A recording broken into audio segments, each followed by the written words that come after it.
devil in a red dress. Call 911, I'm a killer. You know I hate to confess. Bang, bang, got my hand on the trigger. The devil in a red dress. Call 911, I'm a killer. You know I hate to confess. Bang, bang, got my hand. Call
Good evening, ladies and gentlemen, and thank you so much for coming in and taking the time to just hang out, right? What do you guys think about those new background pictures, huh?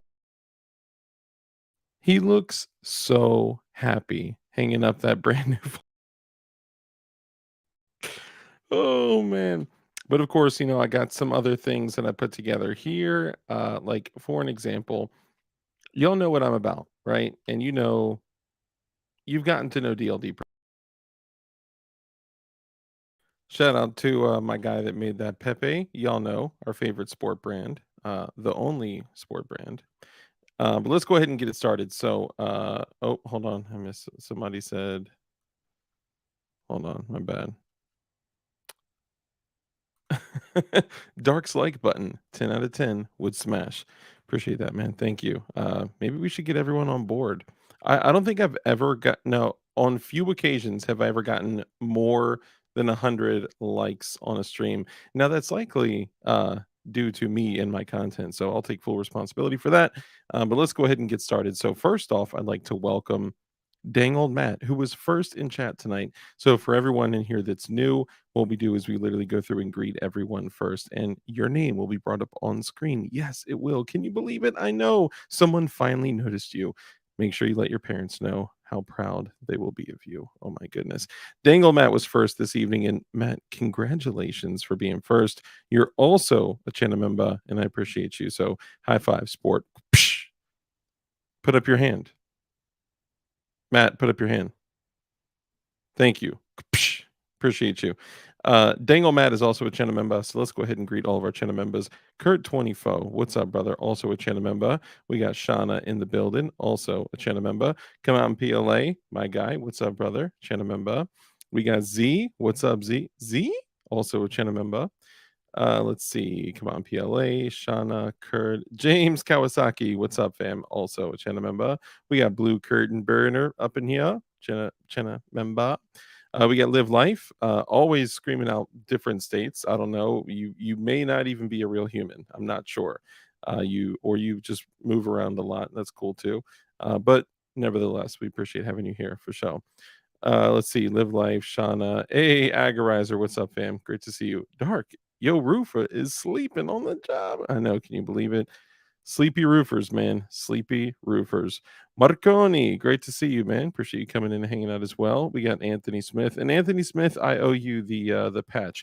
The last DLD patch that isn't one that's in my possession. I only have a couple or two, maybe three. But one of the last ones I got for you, player. You got it. Okay, we got obviously Anthony Smith is also a channel member as well. Zanti, my guy, also a channel member. Appreciate you coming and hanging out. Let's see, Kurt 24, Anthony, Crack Scout Survival. What's up, fam? Also a channel member. Now, the dude that is behind Crack Scout Survival is also a channel member here, and in his other names too is also a channel member. So I appreciate you even more, 3 or 4 times as much. Thank you. I am indeed grateful for you. Zanti, Blue Curtain, Goombeam. Bro, we got some exciting news about Goombeam. I wasn't sure if we were gonna put it out there yet, but we are definitely gonna be dropping that out here. Ooh, man, I don't know if y'all are ready. I'm not gonna lie. I don't know if y'all are ready. ADXR 920, what's up, brother? Not only is ADXR 920 a channel member, but also I am now in the XR 920 fan club. Look at that bad boy back there. Man, I got my local shop is selling those things for like with a Hollow Sun, like $1,200. Okay. I got that thing on Black Friday for $499. Now people are like, Dark, then you got an MR920 on sale. No, this is an XR920C. It's not the Elite, but it's the XR920C. That thing is fire. I love it. Already mounted a Hollow Sun. The mounting system on the Shadow systems are far superior. Me personally, I like the Glock MOS and also the Shadow Systems mounting system. But I think I could show this without getting in trouble. Hang on. One other thing, take the frame out there. One other thing is, man, the Strike Industries mounting system is fire as well. So, 3 companies that have pioneered some pretty impressive work with their optics mounting. Gotta love that. And shout out to CTS Custom Glocks as well, because he totally gave me a hookup on OEM framesies, and I grabbed another OEM 21 SF frame, well, 20 SF frame, because I'm going to be putting that big old long boy on it. I don't know, bro. There's just something about the PF45 frame that I just don't fucks with, man. I just don't. I mean, I love all my P80s, all my P80s. I love them, but man, there's just something about this. Um, the PF45, I just don't really like it. The only thing I like about it, love about it, is that I don't have a serial number on it, which is, the coolest part. Anyway, let's keep it moving. Just wanted to share that. CTS Custom Glocks, dude's awesome, and he's hooked me up just a bunch in the past, and I really appreciate it. Shauna, Zanti, Blue Curtain Burner, Goombeam, skill issue. I believe it usually is. Kurt 24, Shauna, Agorizer, my guy, great to see you. Z, James Kowalski, man against the masses. There he is. Damn, I got the new earbuds and the music blew my eardrums out, man. I'm sorry. I'm so sorry to hear that. And I'm grateful that you're here. Z, come out in PLA, come out in PLA. Shauna Memba, ADXR920, Anthony Smith, Agorizer, come out in PLA. Kurt 24, there he is. Flying Rich. What's up, Mr. Rich? Great to see you. Mr. Old Man Rich. I know. I was poking fun at him earlier today. I was on the John Crump live show today, and then I was on the Tactical Turkeys today, and then now I'm doing my show today. It's a lot. It's a lot of internet time. I don't recommend it. It's a lot. Let's see, come out in PLA, James Kowalski. James Kowalski. ADXR 920. Testing, testing. 1, 2, 3. Another channel member. What's popping? Great to see you. Let's see, ADXR 920. Come on, PLA. Tim Hoppa. Tim Hoppa. What's up, fam? Great to see you. Another channel member. Of course, of course. Agorizer. Come out in PLA. ADXR 920. Anthony Smith. Come out in PLA. Let me see. Let's see. John Pauly. It's Uncle Pauly, everyone. Good evening from the northern Arizona. Love you, brother. I love you too. That was a little extra. I know. I shouldn't have done that. I get excited at times. Flying Rich, Agorizer, ADXR 920, Zanti, Shana, Memba, Live Life. Let's see. Where's everybody else at? I want to make sure I didn't miss anyone. Senor Bob. Great to see you, my guy. Appreciate you coming in and hanging out as well. Flying Rich, Senor Bob. James Kawasaki. Ying, ying, ying, ying, ying, ying. Flying Rich. Oh, African American Scout Survival. Man, the things y'all do is just man, I don't know whether to be impressed or just shocked or I don't know. Y'all find a way to just do the craziest ish. I love it. John Doe, what's up, fam? Also a Chenamemba. I appreciate you. Agorizer, Kurt 24. Jason, what's up, fam? Great to see you. Also a Chenamemba. Shauna, Jason. Did we just gain a member? What? No. Hold up. We just gained a member. All right, hang on. Jason Kurt 24, who is the official, unofficial producer of the show, by the way. He just works remotely. He doesn't come into the office too often. But hey, you gotta love him. Nate D, what's up, fam? Also a channel member, my guy. I appreciate you. Yo, Joe Morris, what's up, brother? Great to see you. Also a channel member. Y'all are the ish.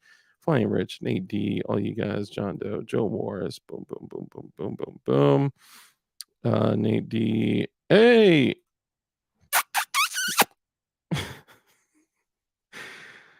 did you ever think, when I grow up, I want to be kissing a microphone for a bunch of strange men on the internet? I know most girls did, but not this one. Flying Ridge, Santee. Okay, we just got to it. Tim Fahal. Tim Fahal. That sounds like like someone trying to speak when they're intoxicated. TMF Fahal is now a channel member. I appreciate you. Thank you so much for contributing. The only way we're able to do what we do here, and really it still costs me money just to do this, but look, I do it, I choose to do it. This is a blast and I love it, and this is an incredible way to meet great people, create relationships within the industry, be able to talk with you guys, and also it just brings like a level of sanity. And you know how much money you guys save me in therapy? I know, it's crazy, it's crazy. JK, by the way, I don't need therapy, just joking. Let's see, Kurt, but thank you again, TMF Fahal. Appreciate you. Thank you so much for choosing to join and support the Sleepy Roofer Foundation. But Zinga, I wish I had my F the ATF sticker, but all I have here is this candy bar. Candy bar, the registered trademark of Black Scout Survival. Okay, Kurt 24, Mike McClune. Oh, Mike, Mike McClune. What's up, brother? Great to see you. I was going through like I already shouted you out, and I may have, but I forget stuff. Huh? What are we talking about? I know. ADXR 920, member for 19 months, almost out of my teenage years. That sounds really dirty. Saying, well, thank you. I appreciate the support. I love y'all. Barton Fink, also a Chinamemba. So when do we get to Reservoir Dogs, the tyrannical units you speak of? Well, when is up to you. What is up to us? So we're going to discuss the what matter of it. What type of equipment? And look, a lot of you guys are already hip. Okay. A lot of you guys already know exactly what you need. What equipment do you need? But also, the most important thing up here, what do you need up here? And we're going to talk about a lot of that tonight, too. It's not going to be just about equipment, but we are going to discuss that because I noticed that in some of the recent streams, people were asking, like, hey, how do you get into a setup for like under this amount, or what's the best way to get into a rifle platform or into a shotgun platform, or what handgun do you use for home defense? And all of these kinds of conversations are things that happen at kind of the earlier stages. But we have people in here that are at the earlier stages, but they have the huge advantage of being in a community like this, to where they would be like light years ahead, where back when we started kind of getting into this, we just kind of had to fumble around on our own, blow a bunch of money, fail, make mistakes, get a Rubbermaid bin full of Uncle Mike's holsters and Phobos holsters, like we talked about last stream. And you guys can skip all that, right? Like, I was talking to one of my boys, and I was kind of giving him some guidance on what to get when he's starting out, and this dude is starting out with like legit kit. But all in all, when it's all said and done, he didn't have to spend thousands and thousands of dollars on stupid shit that he'll never use, right? Like, he's literally jumping in like at the top of the food chain when it comes to quality of kit, and he's going to actually train and use it. And you become a formidable weapon against tyrannical shitbags when you work on yourself like that, right? So we're going to talk about a little bit of that, and we'll kind of go a little bit deeper into it. Silverback, what's up, fam? Great to see you. Also, a channel member, I appreciate you. Live Life, Silverback, Nate D. Let's see, Live Life, Barton Fink, Nate D. Let's see who else I got. All right, and then of course we got the honorable mentions. If you are a channel member and I missed you, then sound off in chat and I'll make sure I hit you. We got Gray Gunner in the building. What's up, fam? My brother in Christ, Damien Christ. What's up, brother? Great to see you. G23, what up? What up? You don't need brains, just big balls. Both would be good. Both would be good. But yes, sometimes balls will keep you alive. That's for sure. Karate, no, here, it here. Karate, no, here, it here. I don't know about that one. G23, great to see you. Ooh, excuse me.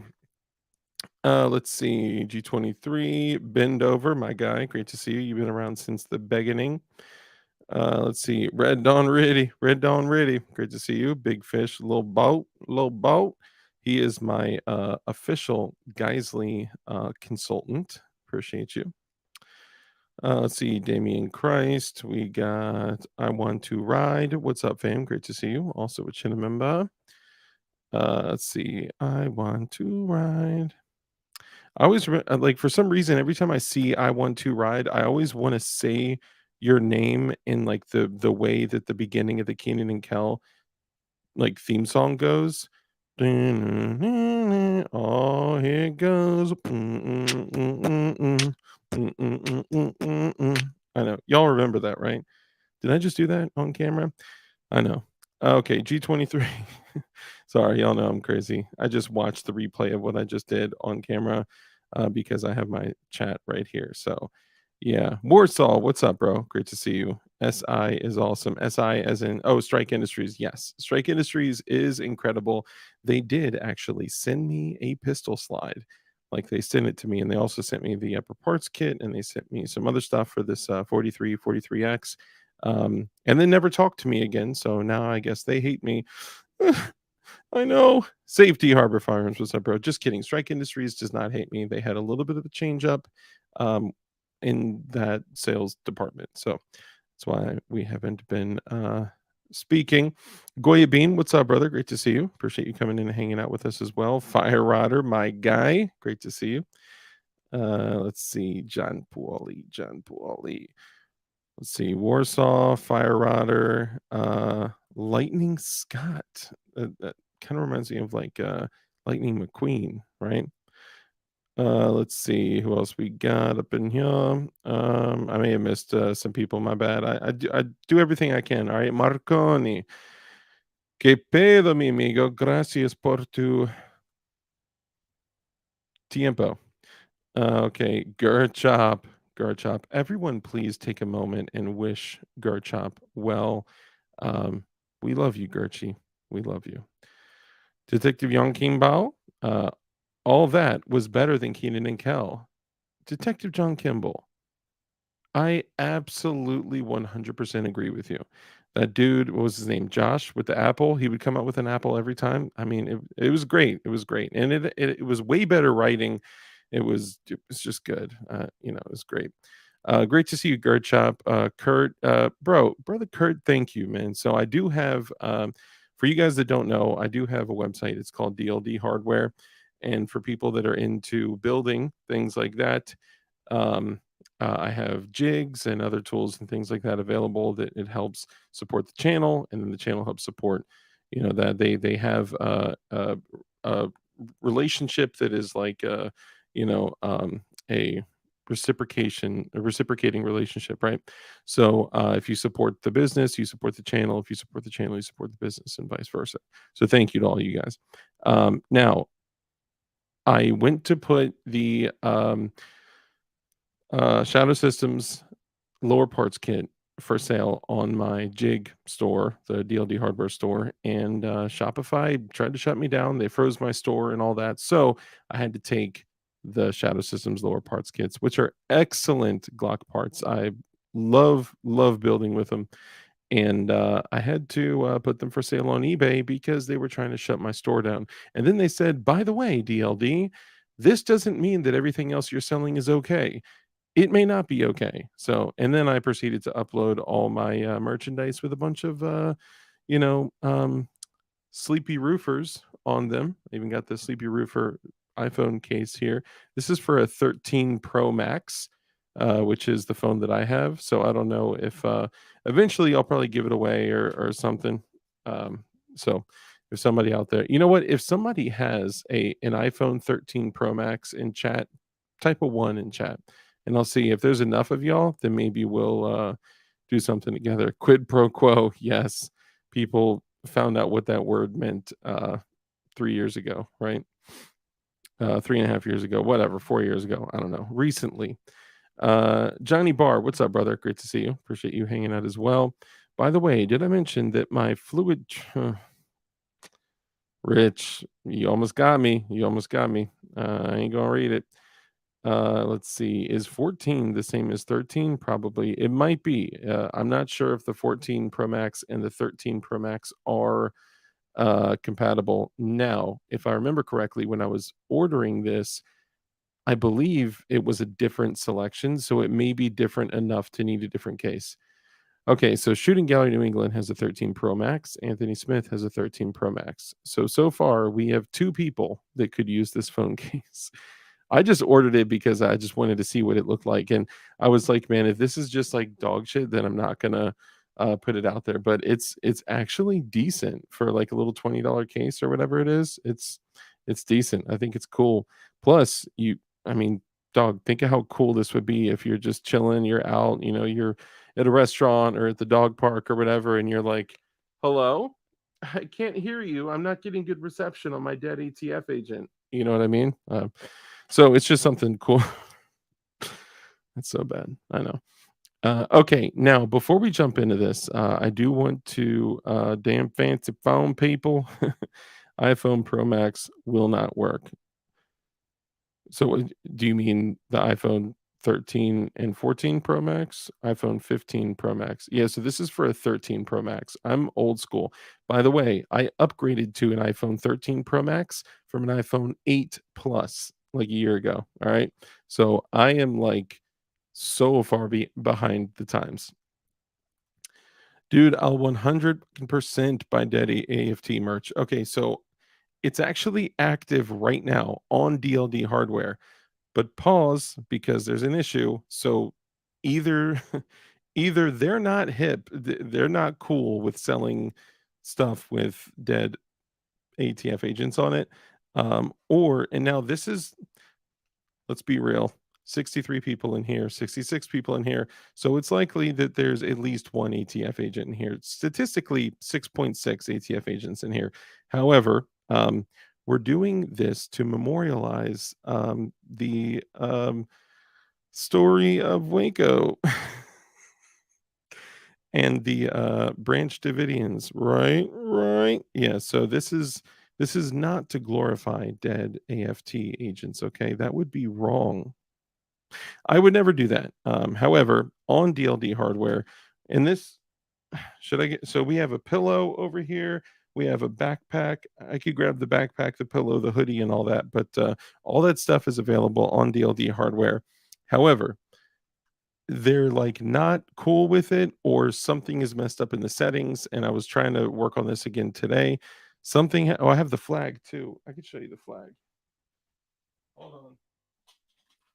I got a bunch of guns sitting on the flag. Hang on.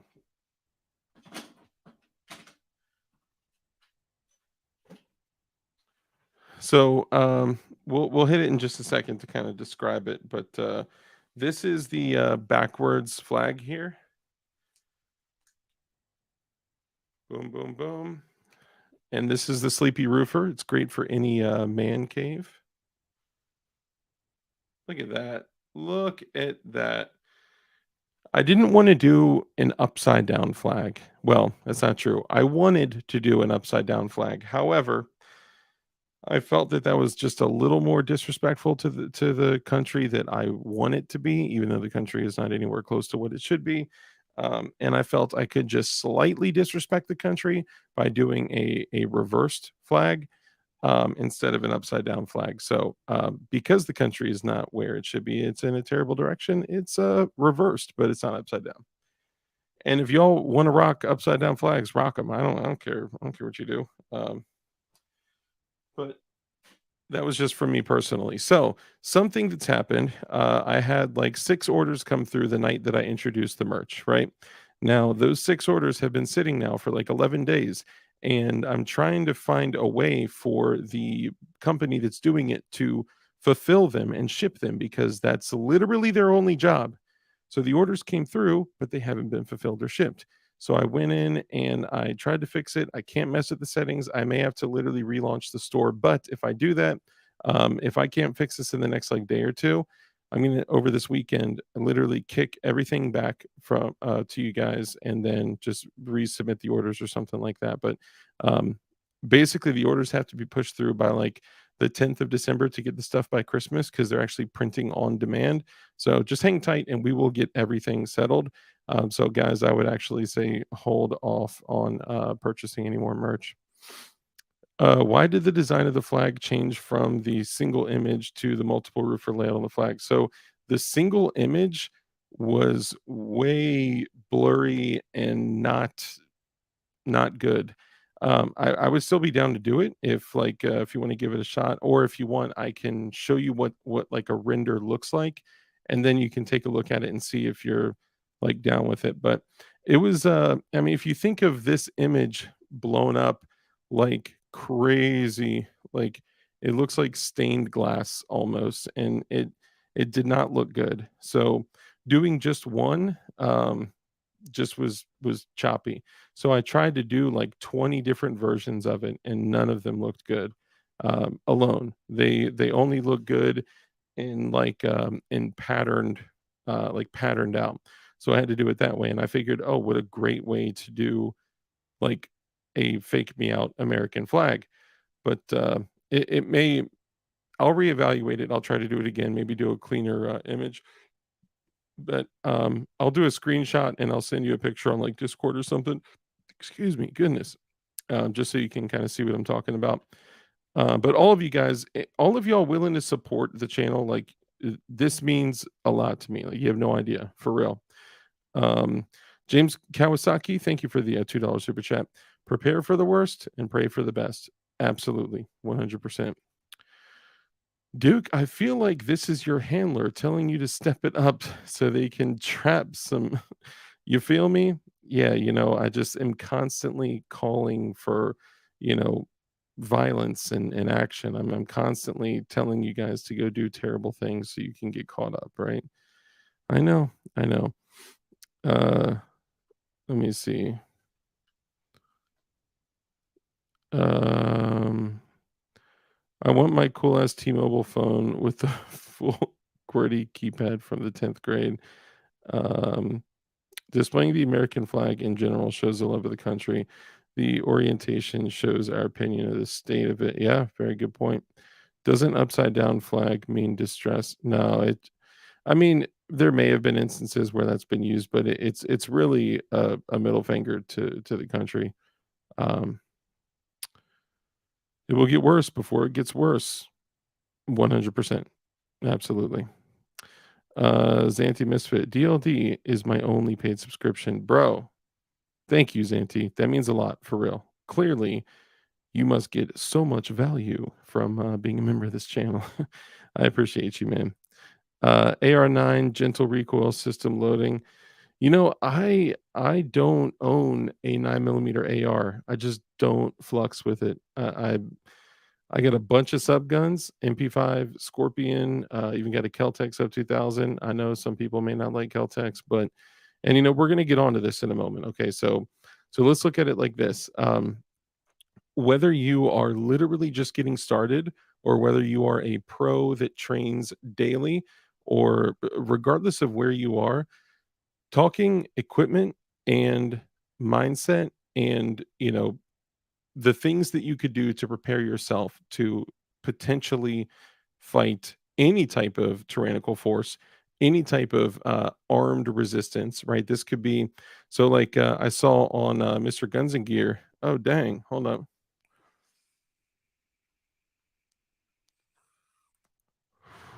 My bad. Santy Misfit, we love you, appreciate you. Hey, Rip Dango, what's up, fam? Thanks for the show. Keep pumping. I'm gonna keep pumping, baby. Please not give you buck. All right, guys, be kind in the comments.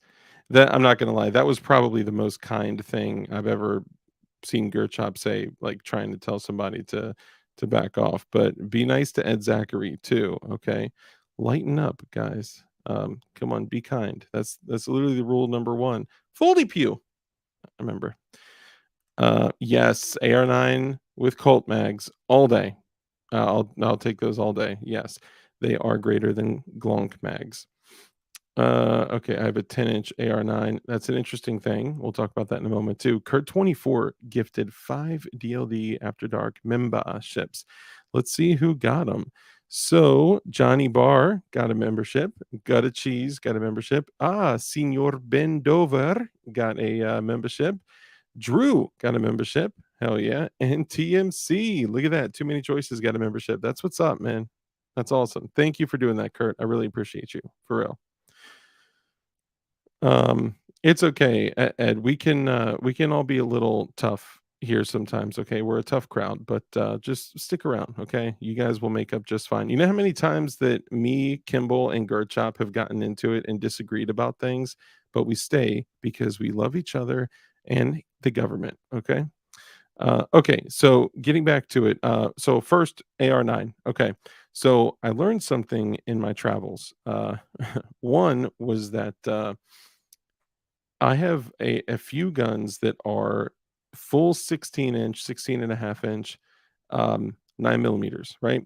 And I was thinking, I actually was having a debate with a guy. I was like, not really a debate, more of a conversation, but it was about, if you had a 9 millimeter carbine, right? Let's say it was sub 2000 at the time was the gun we were talking about, with a 33 round Glock mag with some 115 grain BPLEs, the plus P plus, super high velocity 9 mil stuff, right? Could you take that into the woods and have it be a formidable, brush gun? Now, in short, the answer was absolutely no, right? Like it doesn't matter how badly you want your 9 millimeter with Glock magazines to be a good gun to take in the woods.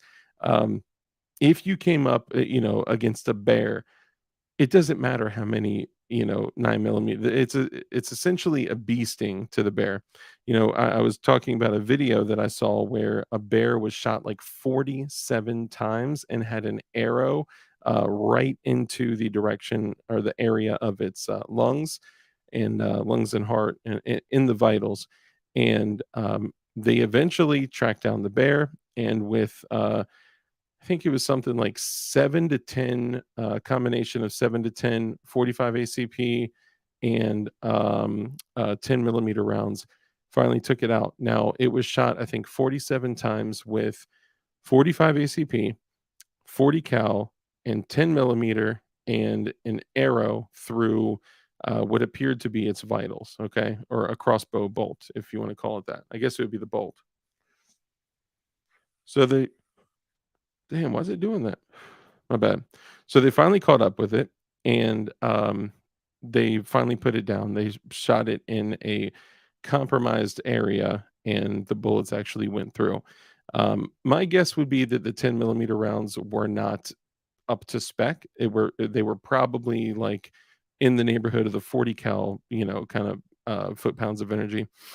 So, and you got to be careful if you are getting 10 millimeter that you're actually looking at, if it's Underwood or Underwood's good. Double Tap, I don't even know if they still make Double Tap, but that was always good stuff.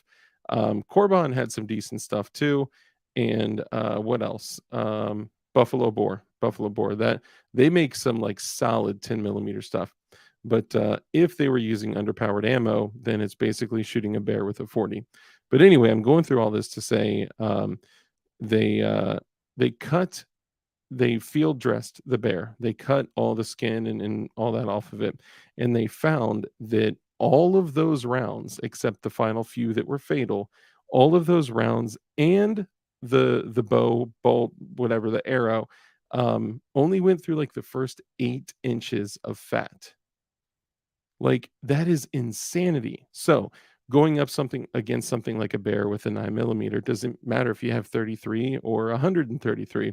It's likely to not make too much of a difference. But anyway, in saying all this, we were talking about a 16 and a half inch 9 millimeter and what are the benefits. So, as I start looking into this, I find that the ballistics of an 8.5 inch 9 millimeter, so more of like a subgun size, and a 16 and a half inch 9 millimeter only have a variable of about 50 feet per second, which is crazy because you would think you're doubling the distance, right? So there's got to be a massive increase with most things, with 5.56, with other cartridges. um, you would think that it would significantly increase your feet per second, your energy, and all that. It doesn't. It's diminishing returns at that point. So really, anything beyond 8.5 or so inches may not give you much bang for your buck. So, and we know that the shorter a firearm is, it can be more portable and it can be a little bit easier to carry with you, throw in a backpack or whatever. So aiming for that like 8.5 inch or so, or like James said, about 10 or so inches, isn't a bad idea, because anything beyond that isn't going to give you enough of a benefit to to substantiate that change in weight and size and length and all that.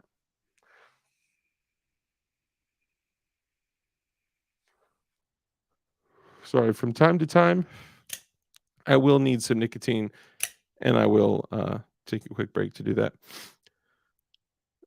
Drag works against extra twist. Bear's good eating. You know what? I haven't eaten bear. I have eaten everything from like bison, antelope, and deer, and all sorts of crazy stuff, but haven't eaten bear. Um, Now I wanna show one thing that is gonna be crazy, and you guys that are considering getting kit, um, you guys aren't gonna believe this ish, but let me pull this up here. So, I have been working on a project with Goonbeam. Now, this project is, you guys know that Goonbeam has some of the best flashlights on the market, like crazy, crazy bright flashlights. And some of his flashlights are over 100,000 candela, 1,450 lumens, so just crazy stuff, right? My EDC is his low, medium, high. Uh, uh, Indestructible EDC. Love it. And if you guys want a flashlight, there's a link in the description. Coupon code saves you money and all that stuff. Okay. However, Goonbeam and I were talking, and I was like, hey, could we do a DLD special light? And he was like, yeah, what are you thinking? So we start talking about it, and we come to this point where we're like, could we change the color of the LED to blue? Because we're like, oh yeah, we could do like a blue, flashlight where the flashlight is blue. And he was like, well, we can do an actual blue LED. And the blue happens to be one of the brightest lights, like on the spectrum of bright LEDs. It is one of the brightest ones available. Uh, So this is an example of what that small, tiny, indestructible EDC in the blue LED is capable of. It is totally different. It is totally insane. There's also another little thing that would be included that I don't want to give away yet, but let's just call it a bat symbol for for the dilders out there. A blue banana cleaner. So this is something that we're working on, and if Goombeam, if you're okay with me saying it, it is gonna be here, let me change my background. For some reason, this is bothering me. Yeah, we'll just go to that. Actually, you know what? Let's bring it back to the origin. Bring it back to the eagle. So, boom. Okay. So this is the blue indestructible EDC, and this is extremely bright and it's extremely unique. And Goombeam is working on this specifically for a very short run. It will only be a short run of a very limited amount of flashlights, and then honestly, once it's gone, we're probably not going to bring it back. But this will be available. I don't know when, but we're probably going to do the long V2, which is the rifle light, a handheld, and a pistol light, which is gonna be sick. And this is super high candela, an extremely high photonic focus of the beam. You can basically use it like a laser, and it is super bright, like ungodly bright. So that's what we're working on, and Goombeam is the man. If you use code DARK, you save a bunch of money on Goombeam. So let's see what y'all say. Kim Light, no, way better. Um, I don't want to say what it is yet, but there's something else that's going to be included that's going to be like, oh my God, that is so DLD. That is so DLD. Hell yeah, Jackson. What's up, brother? Great to see you. He says, I can't wait. I'm totally copping this too. Hell yeah. Badass. I'll buy a third. Can Goombeam's flashlights stop a small bear? Yes, this has been proven to be factual. I'll buy a third. Badass. I can't wait. I'm covering it too. I want the blue goon. Ooh, the blue lagoon. Love the blue light. Hell yeah. I'm not mad at that. Sign me up. That is cool. I bet that would help to track blood with. Oh, you know what? That's a good point. I don't know. It may kind of wash out. Look, the blue isn't going to be the best for everything. It may kind of wash out some stuff, but hell yes, the dark light. Yes, the dark light. That's actually a really good way to put it. Blue Goon, Project Blue Beam. Yes. Hell yeah. John Rice, what's up, brother? Good to see you. Pistol Light 2, damn, that's giga cool. Hell yeah. Take my money. Yeah, man, I'm pumped. Jason, what's up? Glowy Light. Yep. I'm in for a couple for sure. Hell yeah. Appreciate that. Yeah, I figured y'all would like that. It's definitely yes, JC9. If the Hughes Amendment KISS repealed, machine gun prices will crash. Yes, but it should be repealed. Even if I had a machine gun collection, 100% it should be repealed. Even, you know, if you take a personal loss for the greater good, for the freedom of everyone else to have machine guns, you know, it sucks, but I got friends that would be devastated financially if that happened. But hey, freedom, right?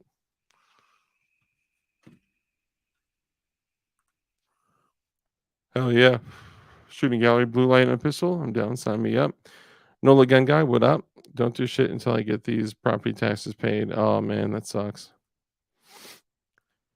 Be the first to market with a blue LEP light. LEP? What's LEP? Will the blue beam help identify bed bugs? You're on your own there. Okay, so let's back up a little bit. Now going back into it, we're talking about the people out there that it's getting a little warm in here. So the people out there that are kind of just starting out, even if you're a pro, even if train every day, every weekend, even if you're literally a professional shooter, there is still validity in going through some of these exercises together, some of these thought exercises. So for somebody that, like I remember when I first started out and I purchased a gun, right? And depending on who the person is, sometimes they don't get that far into it. They just take the gun, go put it in their house, in their closet or whatever. They may go to the range once or twice. Some may not even take it out once. They may just kind of feel like I have a gun. So if I ever need that tool, I'll figure out how to use it if someone kicks down my door. That is not the way to go about this. But some people kind of take it an extra level. And I think it's those people that have that like innate love for firearms, even if it's just like the aesthetics, like what they look like, guns in movies and in video games and all that. You kind of build this like attachment to them. And for me, my initial firearm was a 1911, and well, my initial pistol was a 1911. My first legal pistol was a 1911, and it was cool, but I couldn't really carry it like I wanted to. I tried to carry it appendix, did carry it appendix for a while, way before appendix carrying was cool. And then eventually I got a Glock 26. And then you kind of escalate from there to other things, right? And we've talked about this on the channel before. Well, if I'm going to get a gun, then I should carry it. Well, if I'm going to get this 26 to carry, then I should get a nicer holster. If I'm gonna do that, then I should also get a gun belt. If I'm gonna do that, I should get an extra mag carrier. Then if I'm gonna do that, I should get a gun for home defense specifically. And then you kind of start adding other things and adding other things. And when I was at that stage, it didn't hit me, other than the gun being for self-defense in general, it didn't really hit me that these are tools to ensure your freedom, not only for you just to live if you have some type of encounter where, your life, hey, M. Gabriel, good to see you, where your life may be at stake, or if you need to use that tool to, protect some other innocent life, whether that's friends, family, whatever it may be. But like, it doesn't really hit you until you truly understand your natural rights that are protected by the Constitution and the Constitution of your state, that are supposed to be protected by the Constitution, um, of what these tools are actually for. Like when we talk about, well, you need a rifle and you need extra mags and you need to train and practice and you need to, I don't want to get into that territory, because then people start to think like, oh, so if I don't train, then I don't deserve to have, I don't have my natural rights to have a rifle and all that. You do. Okay. Any and every single person, even felons, even everyone, hands down, that is your right, that is given to you by God, that is given to you by being born, and is supposed to be guaranteed to you by the United States. As a matter of fact, the only job of the federal government is to ensure that your natural rights are not encroached upon by anything at all. That's their only job. And then, of course, they seem to be the only one that are overstepping onto your natural rights. But hey, alas, here we are. Uh, one second. So anyway, when you're looking at things and you're looking at, say, a rifle, for an example, my first rifle was a Wasser 1063, an AKM AK-47 in 7.62 by 39 with a matching canted front sight with sloppy dust cover, lots of mag wobble. I mean, this was not the best AK, but it was my AK and I loved it. And then later on, I got other tools, right? But when you have an AK or an AR, these are items that are specifically built for you to be able to protect yourself, your family, from not only some type of self-defense encounter or something like that, but this is for you to have the capability to fight off tyranny, some type of overreaching governmental force, whether that is external that comes to the United States, and for some reason or whatever, the United States military is unable to fight it off, or if it is the United States military, this is your ability to organize with others, meaning you as a civilian in an unpaid role. Your job is to organize with others on your own time, organize your gear, organize your radios, organize. Hey, Farmer James, where you been at, bro? Guns are from people and by people, not a Jesus thing. Insert as side note. Guns are from people and also God made man, man made guns. So one could say that guns are from God in a way, right? I'm just saying. But I'm just saying it's your natural rights by you being born, right? I don't mean to make everything a religious thing, because I know other people have different views and thoughts and all that. I'm just saying that the natural right is by somebody being born, they're given that right of self-defense, self-protection, um, self-preservation, the preservation of any innocent life, even if that's somebody that you don't know that you see being, oppressed or victimized, right?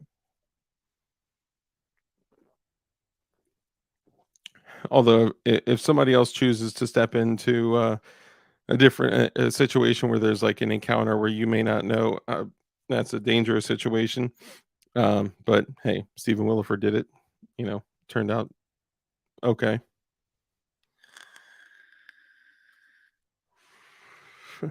That is haram and blasphemy.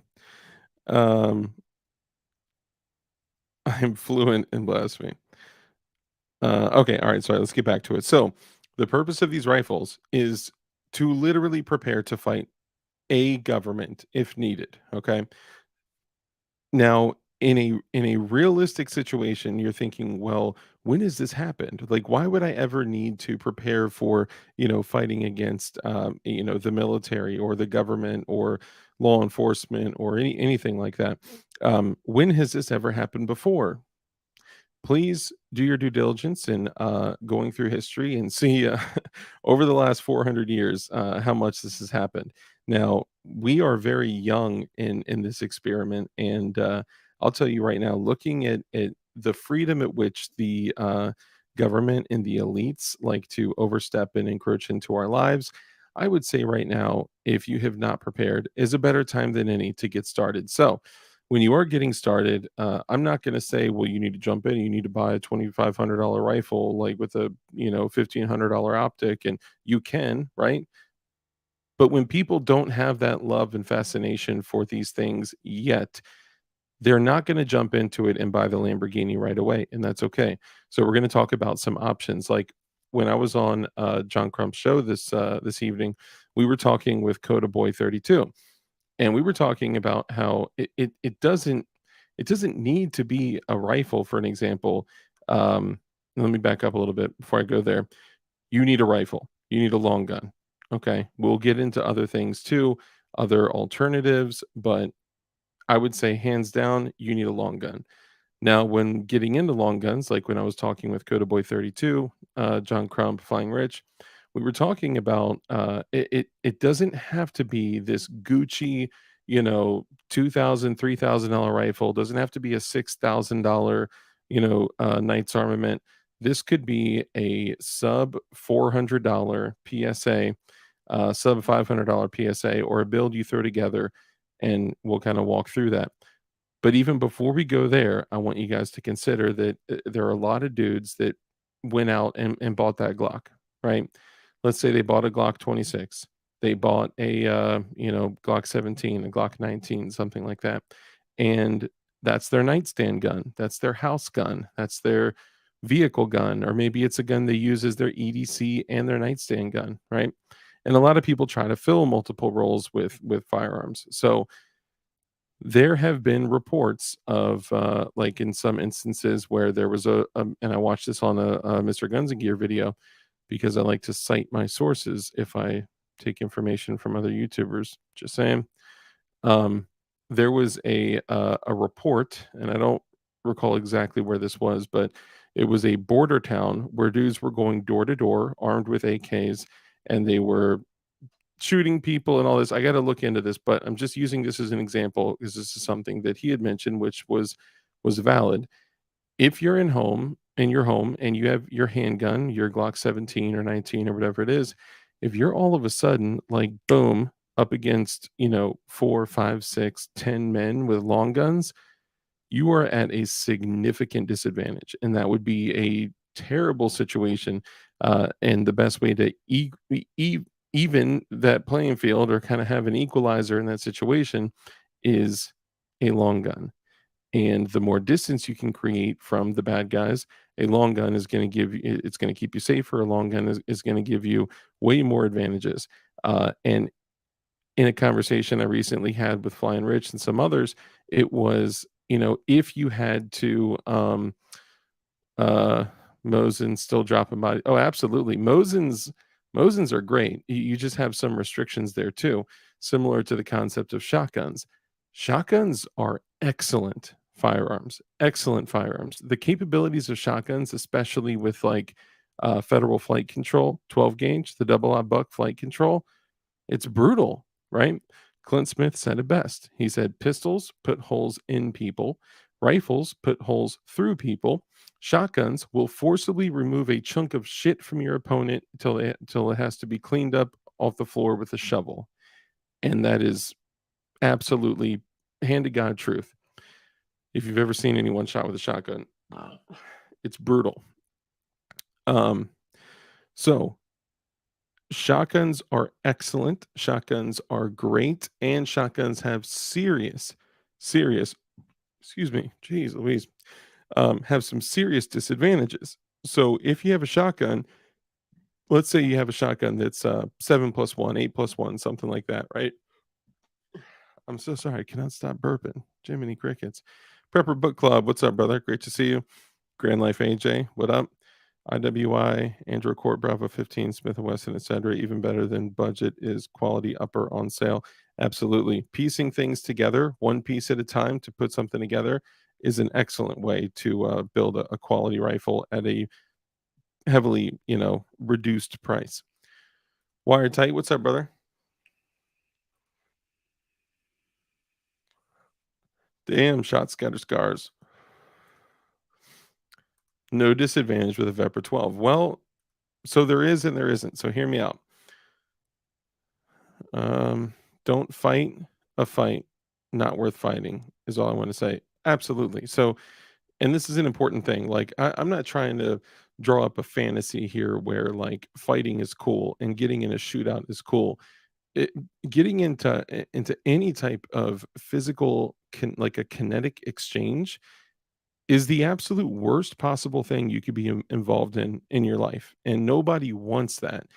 And because it's one of the worst things you could ever possibly imagine, the best thing to do would be to equip yourself and prepare yourself if, God forbid, that ever did occur, but not doing it in a sense of glorifying it, right? Like there's so many people that like, look, I get it. The FAFO crew, the F around and find out crew, I get it. It's funny, right? The the I wish a mob would crew, I get it. That's funny. And at the same time, we have to treat it with the same level of respect, like of when you treat others' lives with a similar level of respect that you treat your own life and the life of your loved ones, you start to look at things differently. All life is precious. All life is precious. So I am not saying that anyone should desire to fight, right? I'm just saying that if we are going to prepare for even the potential of fighting a tyrannical force, whether domestic or foreign, then we just got to get our ducks in a row and get our shit together. Prepper Book Club, thank you for the $5 super chat, brother. For the stuff and the things, keep at it, bro. Appreciate you, man. Thank you, for real. I do. Um, a row of potatoes is worth 1,000 bullets, Um, if you got to fight, win. If you find yourself in a fair fight, you've planned poorly, right? Thank you. Appreciate you guys. Okay, so getting back to it, let's say you were to select a shotgun, okay, because long guns are the way. In the conversation I was bringing up a moment ago, it was with me and Rich. I don't know if Crump was involved in the conversation, but it was, and I want you guys to answer too in chat. Tell me this. If you had to select just one gun, if you were going to be involved in an event, some type of event, you don't know what it is, you don't know the distance, you don't know how many people you're fighting against, or whatever it may be, would you choose a rifle or a pistol? That's all the information you have to go on. Rifle or pistol. Let me know in chat which one you would choose. And we had a conversation around this, and I was like, man, it's kind of a setup because it really, you need to you need to know more context. Where's the situation going to pop off? Who's it going to be against? How many people? Blah blah blah blah. And that really kind of opened up my eyes to, like, you really need to prepare for anything and everything. And if I had to choose one, a rifle could do what a pistol could do, right? It could serve similarly in some of those roles. However, there are a lot of things that a rifle can do that a pistol cannot do, right? So there may be a bunch of dudes at home that have a Glock 17, a few magazines, and they're like, I'm good. But now that we're seeing footage of people kicking down doors with, like, three, four, five, six dudes that are armed with AR pistols, Glocks with switches, people literally getting robbed, beaten, graped in their house, like on camera, on their nanny cams, on their own nanny cams. It's terrible, and that's why I'm an advocate of individuals carrying in their home. Is it likely to happen to I don't know, right? Like, that's the whole thing about this, and I'm not telling anyone to live in fear at all. I'm telling you to live in preparedness, and I'm not telling you to shoot to kill, I'm telling you to shoot to live. I'm also, you know what? Scratch that. I'm not even giving advice. I am just bringing up the conversation for the purpose of having the dialogue to prepare yourself, because the body won't go where the mind hasn't gone. So you have to take yourself there in your own mind and consider these things. Okay. So let's see what people said.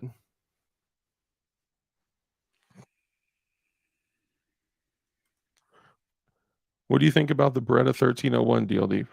I think the Beretta 1301 is an incredible shotgun. And I think for people that may be a little more budget conscious, I think the A300 Patrol is an or Ultima Patrol, whatever it is an excellent option. And Big Mac Defense, Jonah can get them for like under, well, I'll let him share the price for a very good price, for less than PSA was selling them for. That's all I'm saying. All right, probably a rifle. Yep. Prudence indeed will dictate that governments long established should not be changed for light and transient causes. And Gabriel, smarty pants. I mean that in a good way. I mean, you're, clearly, you know enough to type up. Yeah. Rifle. Joe Moore says rifle. Johnny Propane says rifle. Fire Router says rifle. Gutta Cheese says reflay. Jason says rifle. Rifles, plural. Okay, I like where your head's at. John Rice says pistol. Interesting. Is that for concealment purposes or what? I'm just curious. 16-inch rifle with a red dot all day. Okay.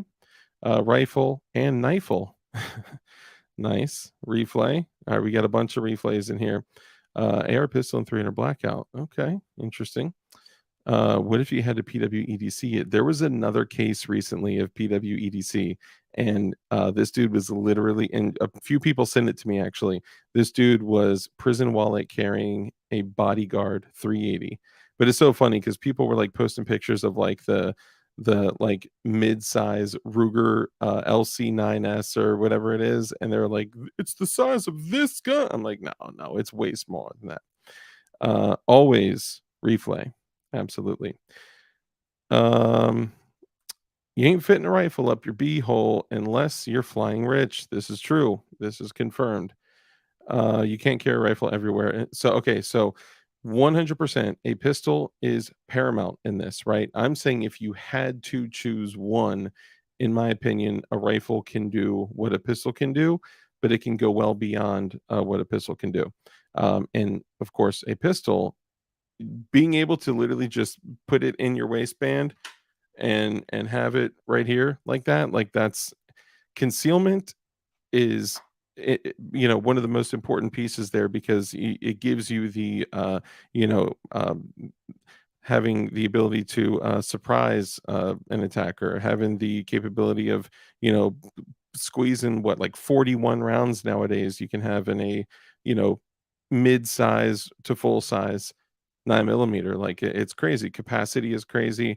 The ability to conceal it, the types of holsters and rigs that we have available, like little tiny Kydex rigs like this, 21 rounds in this bad boy, right? Like it pistols are great, and I would never say that if you're rocking a rifle that you shouldn't have a pistol too.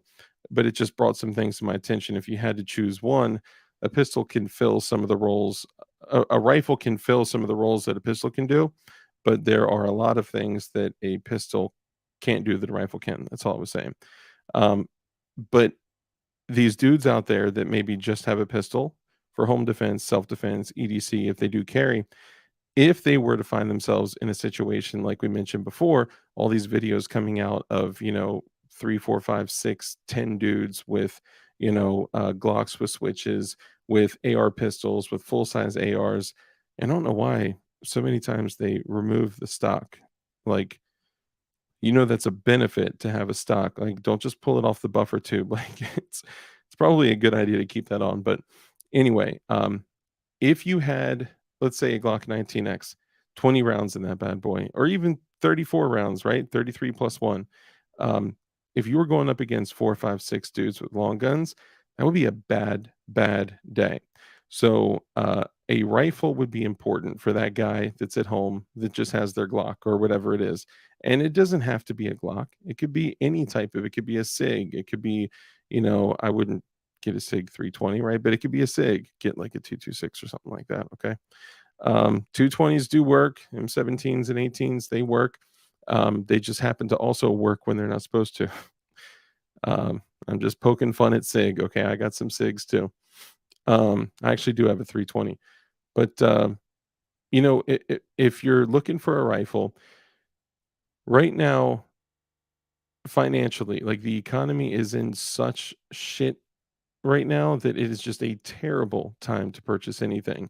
So let's look at some of the options that someone could purchase, like a shotgun, for example. Now, with a shotgun, you may only have 6, 7, 8 rounds. If you got like an FN SLP or whatever, yeah, you could squeeze 10 rounds in that thing. Or like Kimball said, a Saiga 12, you could have 20, 25 rounds. I think they got like 25 round drums, right?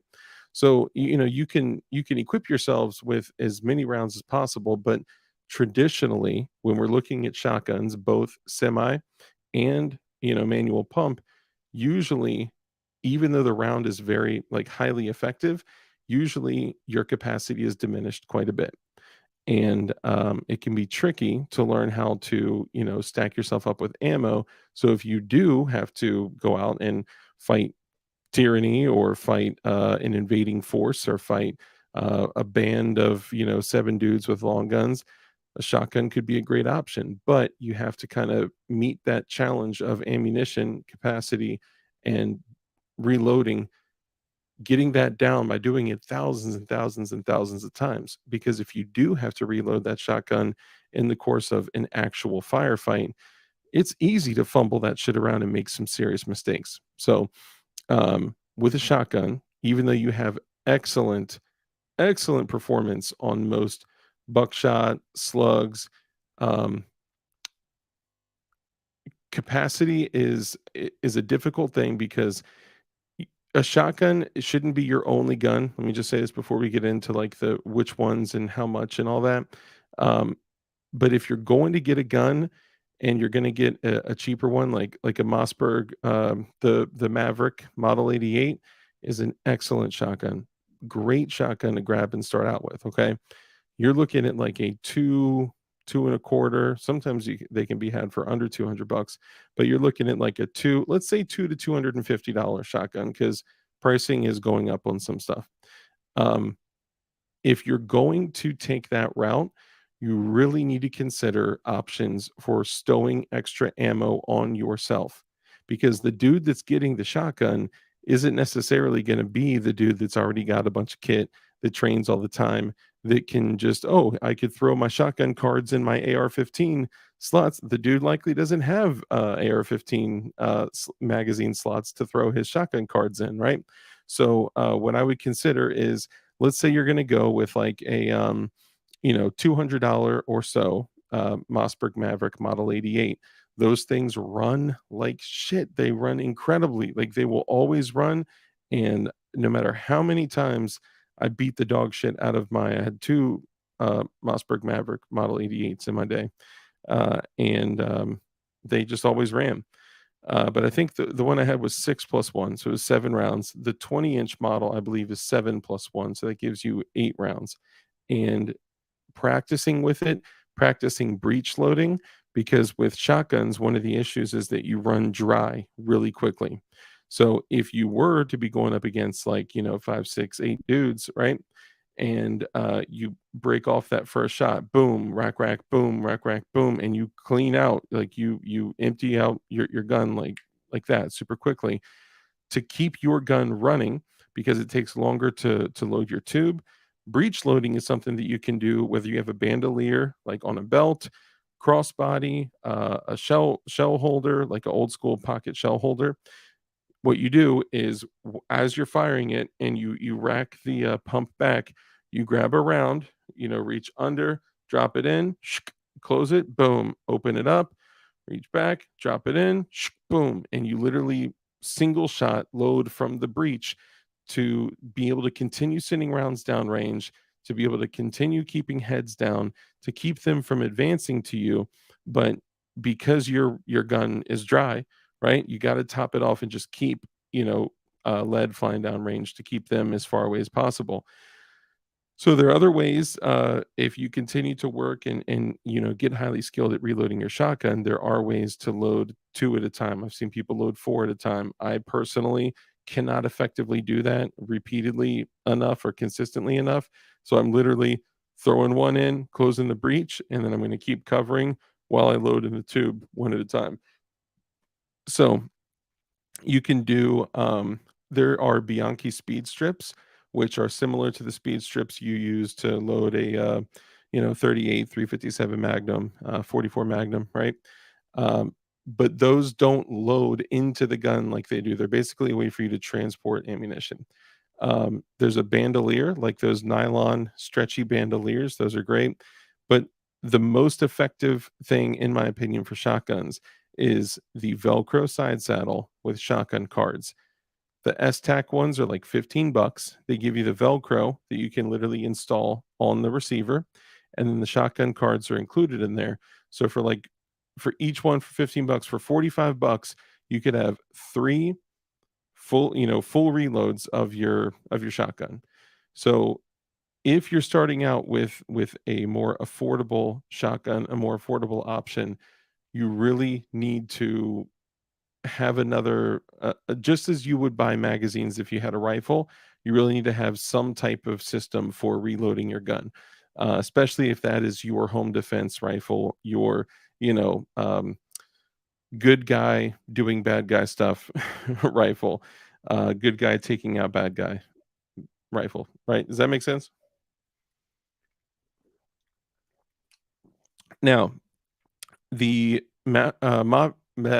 Mossberg Maverick Model 88, I guess I should call it just a Maverick Model 88, but it's no secret that it's made by Mossberg. You could do that. There's Stogers, there's Stevens, there's so many other shotguns out there that are super affordable. A lot of them are under 200 bucks, but whatever you choose to get, just make sure that it is something that is usable, that will outlive you, right? You want something that's gonna, that's gonna be around as long as possible. And then, if you're looking at, 200 bucks on a shotgun and then another, let's say, 100 or so bucks on ammo, and then another, 40 to 50 bucks on a reloading system, then, hold on, I'm missing a bunch of people in chat. I'm sorry. Um, okay, my bad. I thought that was for me. My bad. Okay, so the first option most people say is going to be an AR-15, right?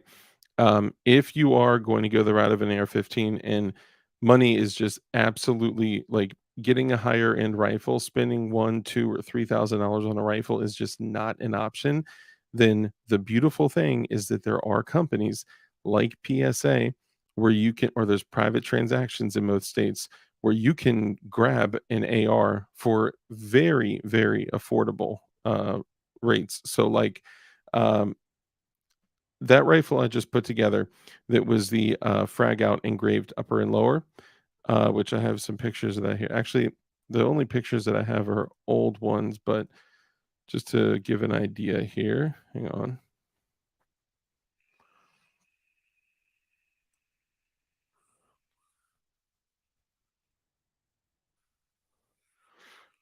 Fuck, why is it still running? This may be the only, like, relatively recent one. What is that? Oh, well, let's see. Okay, so this is one that I put together recently. Now, when people are looking at ARs, they're like, "Man, a lot of these ones that are, worth it." Yeah, or a Mossberg 500, absolutely. Mossberg 500s, I'm more of a Remington 870 kinda guy. Yeah, and we'll get to the training. Absolutely, training is one of the most vital pieces of all this. And even most dudes are like, "Well, just dry fire at home." You can do that, but dry fire using like the appropriate skills, you can train and practice bad habits. It's it's very easy to train and practice when no one else is around to train and practice bad habits. That happens to all of us, and not just in guns and sports and golfing and there's so many things that it's just easy to practice bad habits. So you got to seek out training, and we will get to that. But just kind of on the equipment stuff first, when you think of an AR that is high dollar, right? Usually people don't think of PSA or, Anderson or whatever. But even though some people may say that I'm like a snob now, where I got the Geisley Super Duty and LWRC and Noveski and all that, I do appreciate those brands because of what they're doing. What they're doing is they're putting arms into our hands, um, with the type of quality that is literally built to last an actual lifetime. And when you're looking at Noveski and Geisley and LWRC and BCM, those are incredible brands, but they're also incredibly expensive when you look at other options. So me personally, I would say stay away from Bear Creek Arsenal, right?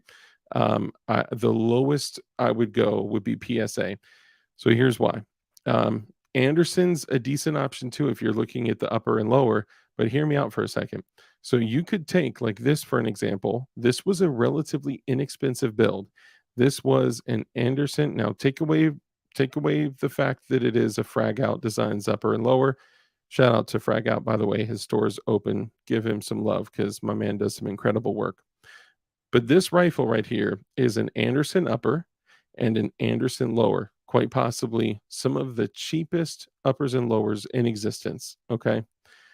I bought a previously owned but not really used Noveski barrel and a Battle Arms Development bolt BCG.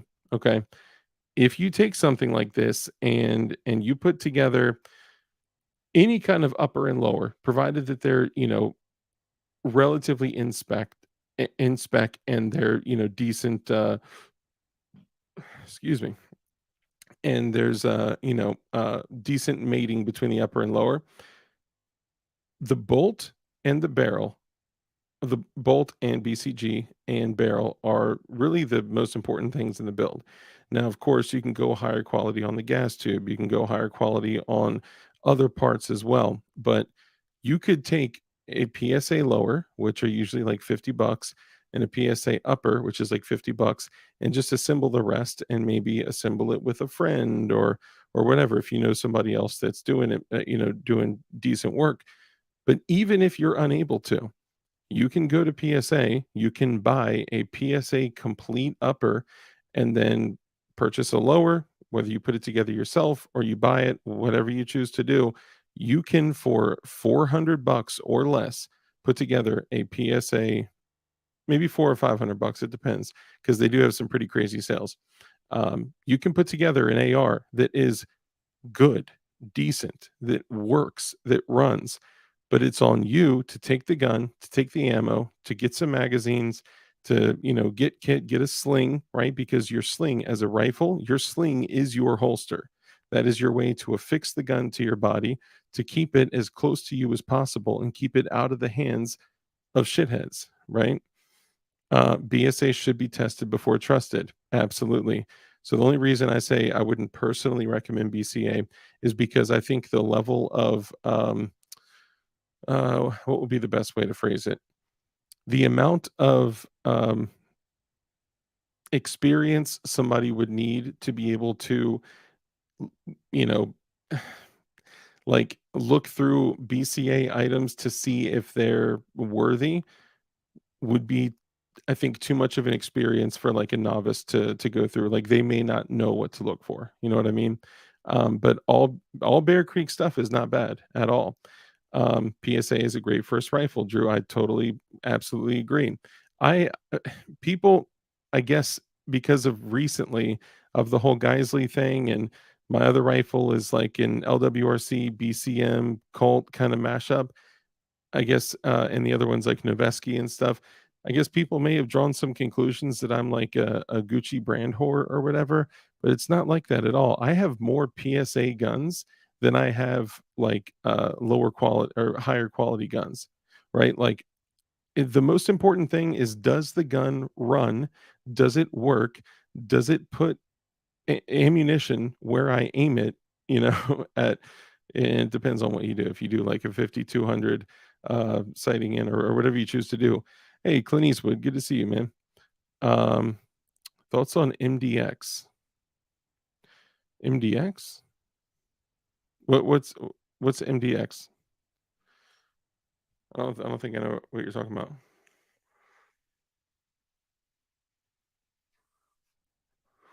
If you mean XDM, the answer is absolutely no. I'm just kidding. They're, if they work. I'm just saying it's not my first choice. Hey, the engineer beware. What's up, bro? I was doing some research today and yesterday, and supposedly FN makes all the cold hammer forged, Dano Defense, Geisley, the Sharps Bros barrels, the spikes, and a couple others are all the same pretty much. So I don't know. I know like Mossberg makes like 30 to 35% of the AR-15 barrels on the market. But there's a handful of companies, and I mean that like literally like 3 to 5 companies that are making almost all the AR-15 barrels on the market. But the cheaper companies that are selling them for super cheap, like I saw an Anderson barrel for sale for $39, right? The things that they do or do not do to those barrels are what makes them cheaper, right?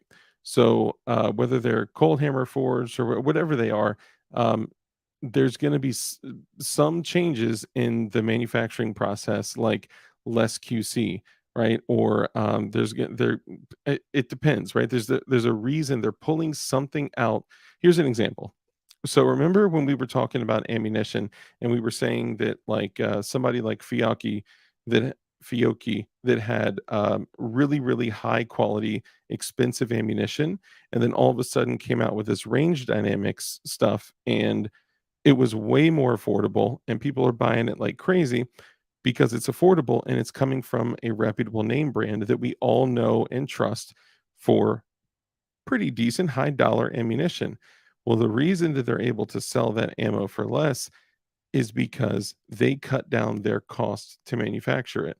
How do they cut down their cost to manufacture it? Well, less QC, less people on the job, less steps for, you know, them having to, you know, spot check stuff or whatever, running machines for less time. They have to reduce quality and attention to detail so that they can afford to sell it for the lesser rate. And Eagle Run 23 did a video on him miking every single round, and 30% of 1,000 rounds, 300 out of 1,000 rounds were completely out of spec in the Fiocchi um, range dynamics ammo.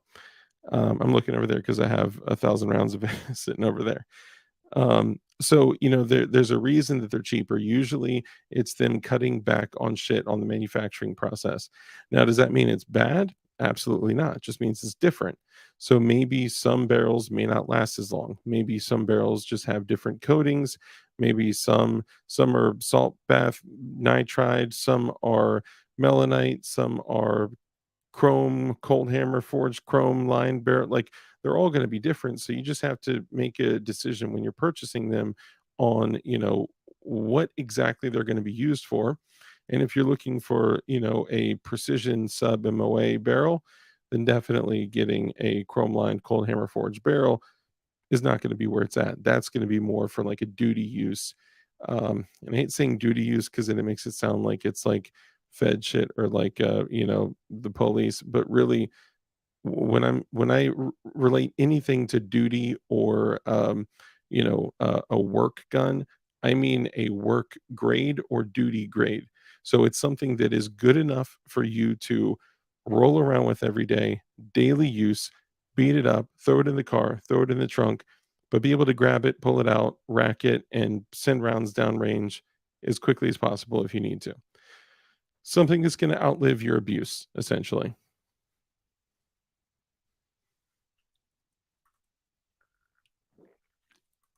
Yeah, button rifle. Yep. Sons of Liberty Gunworks is coming out with 6 millimeter max. Interesting round. Interesting. Okay, now I have to look into that.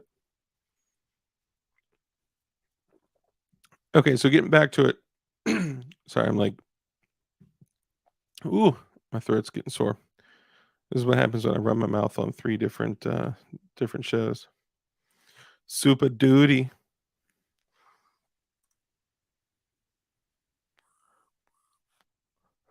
The Ruger MPR had tons of QC issues.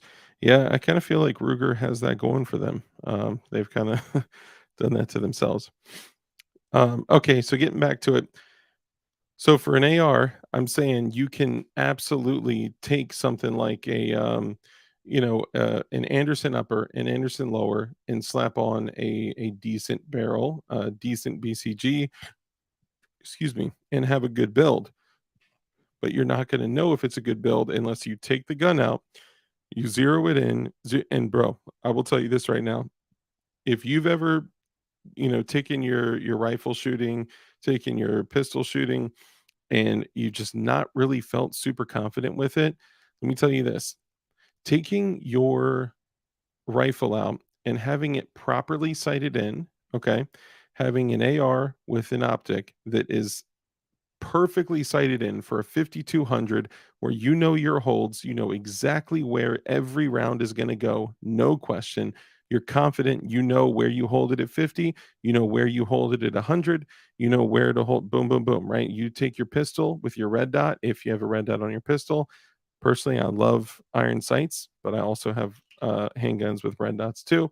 Um, those things when you take a rifle and you properly sight it in and you get to know your holds and you build an intimate relationship between you, the shooter, and the rifle, and you do the same thing with your pistol, let's say you have a red dot on your pistol, you will never know what confidence feels like until you take that rifle out and you shoot it 50 yards, bing, and you hit right where you were aiming, 100 yards, bing, 200 yards, bing. The feeling of confidence that you get when you do that, and not only when you achieve it with your rifle, but your pistol too, it will be more than there's no other feeling like it when it comes to shooting. Accuracy, and I'm talking about like general accuracy. I'm not talking about like precision at, an 800-yard shot with a 20-inch AR. That's cool if you do that, like that's dope.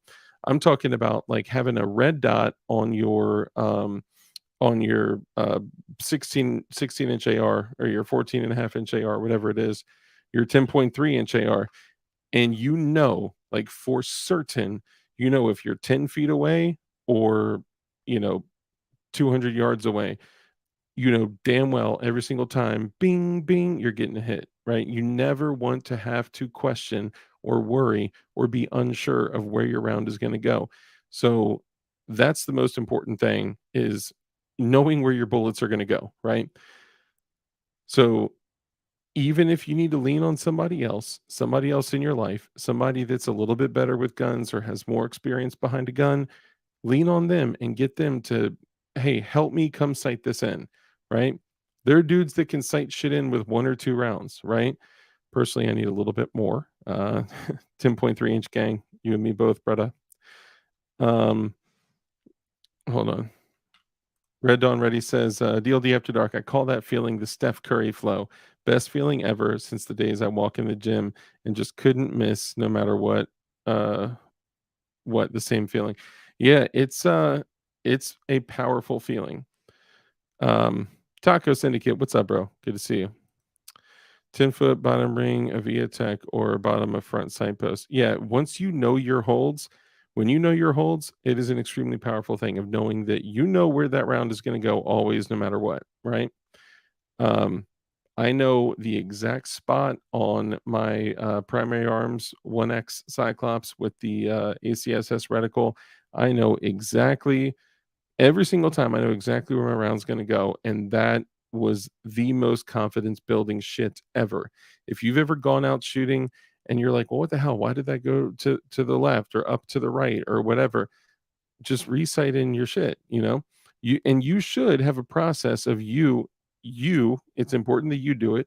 Maybe have a friend do it with you first if you're unsure, but get your rifle sighted in and then see how they do it, and then you start to be like, become a person that has their own SOP for sighting in your rifle and for redoing that every, month, every training event, every 3 months or whatever, right? It should probably be every month or so, depending on how much you shoot.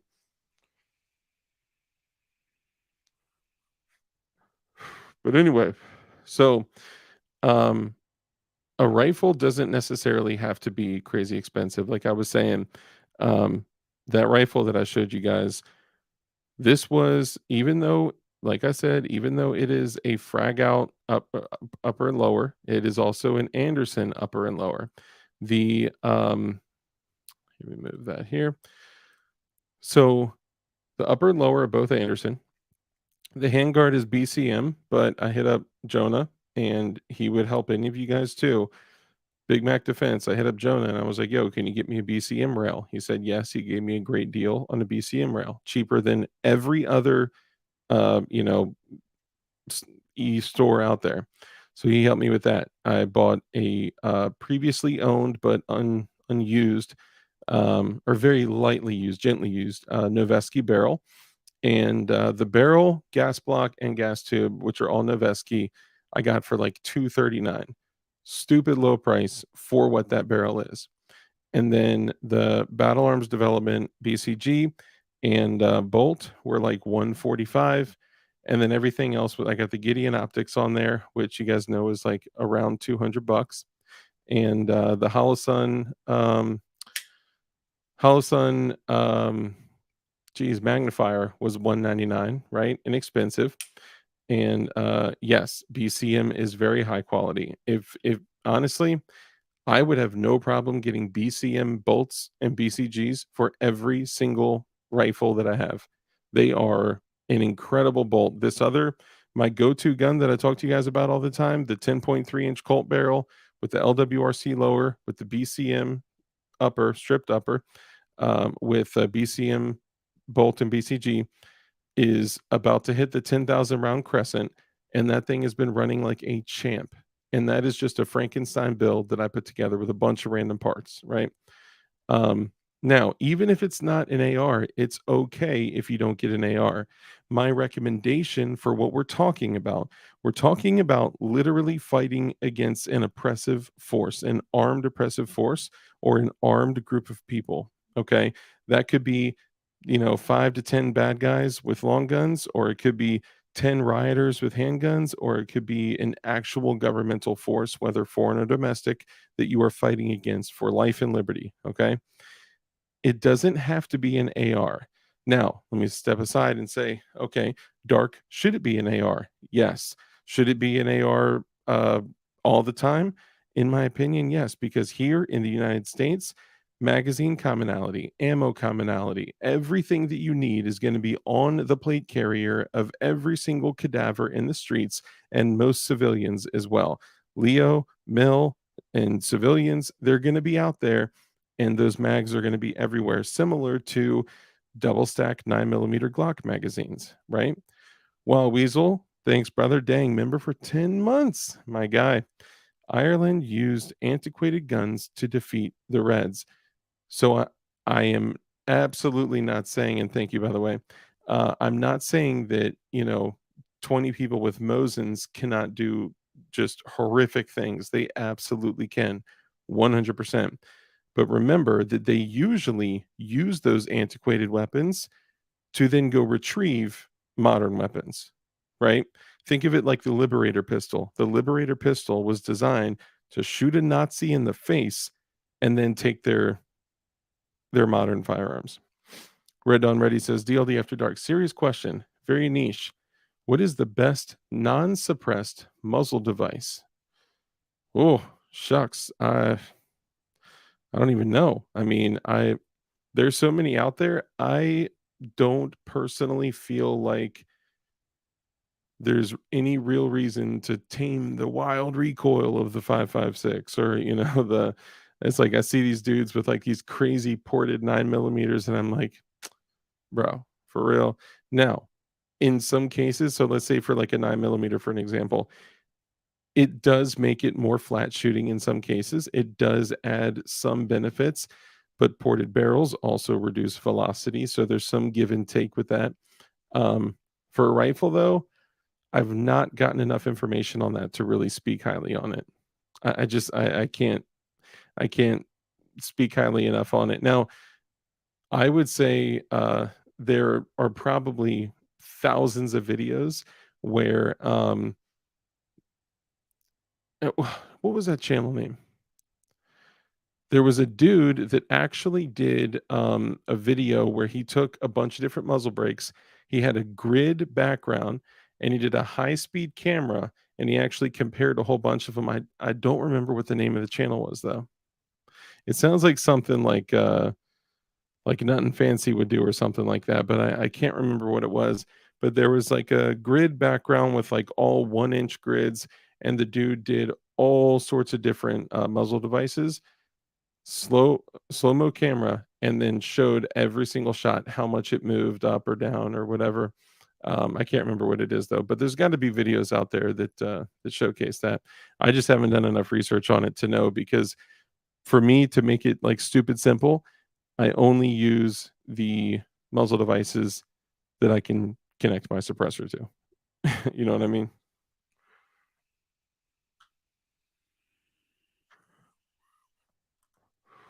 Nobody has anything that is set on muzzle device. James Kawasaki sound indoors and flash. In my opinion, a suppressor is almost a necessity. It's like it's just almost a necessity. I've seen a couple of those vids with muzzle device testing. He must have tried 30 to 40 of them. That's what I remember. And he even did the A2 birdcage flash hider, like Landtech makes a great muzzle brake. So does JP Precision. Yep.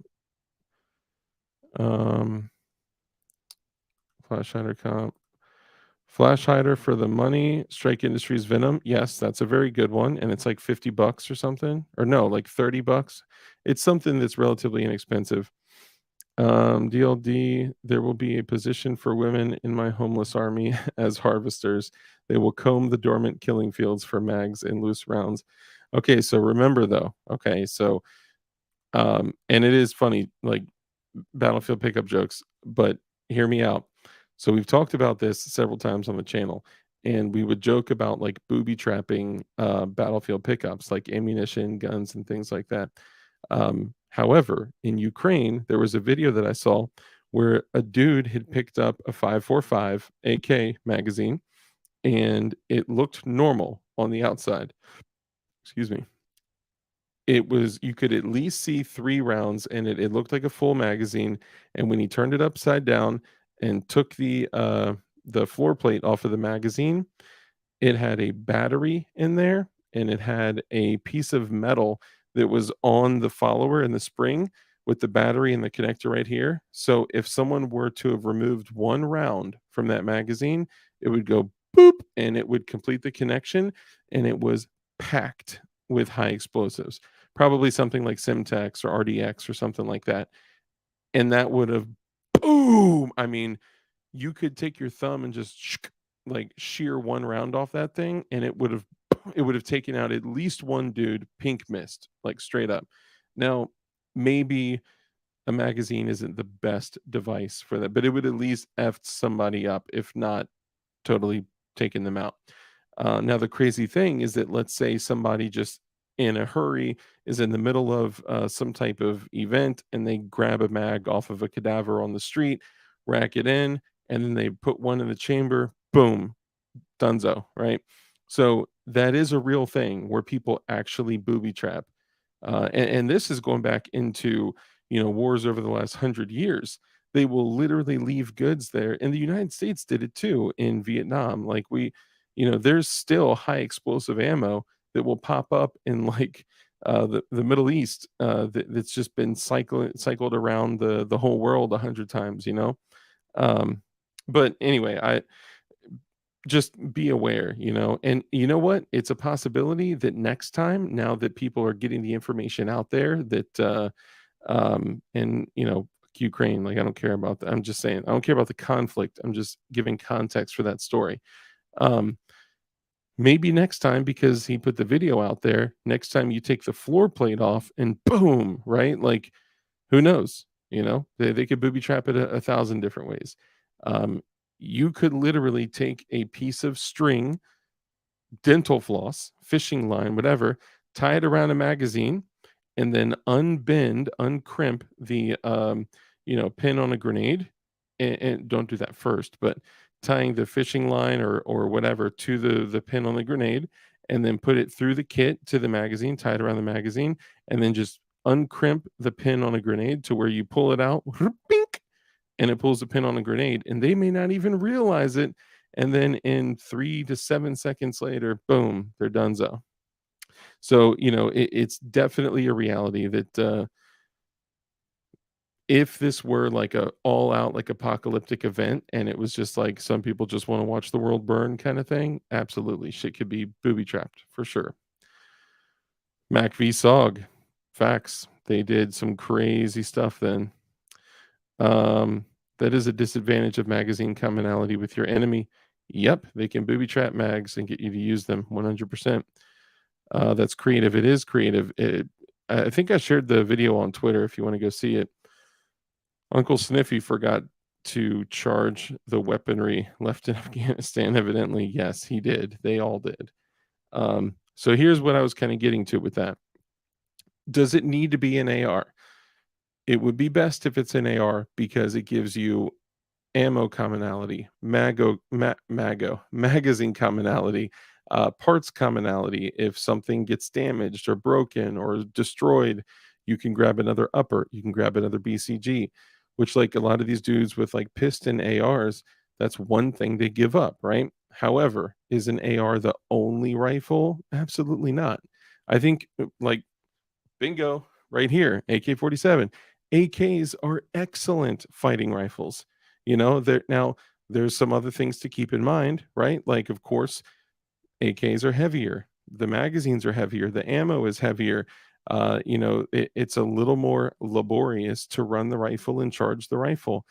Does that mean that they're not great fighting rifles? Absolutely not. The AK has been a fighting rifle for, nearly almost 100 years, whatever, 80 years or whatever it has been, right? So 56, 80, yeah, like about 80 years, right? So they're still great guns. And trust me, people are fighting with the AK right now as we speak, right? Yeah, I can hear AKs going off right now as we speak. They're great fighting rifles, but parts commonality, mag commonality. The one thing that we have going for us is that the civilian ownership of AKs is definitely still a thing, right? Now, then you get into different types of AKs of different origin, different countries, and all that. So things may be different, right? And then, of course, you got AKs that are 7.62 by 39, 5.45, 5.56. You got AKs in 9mm, right? So there's a whole bunch of different things to take into consideration there.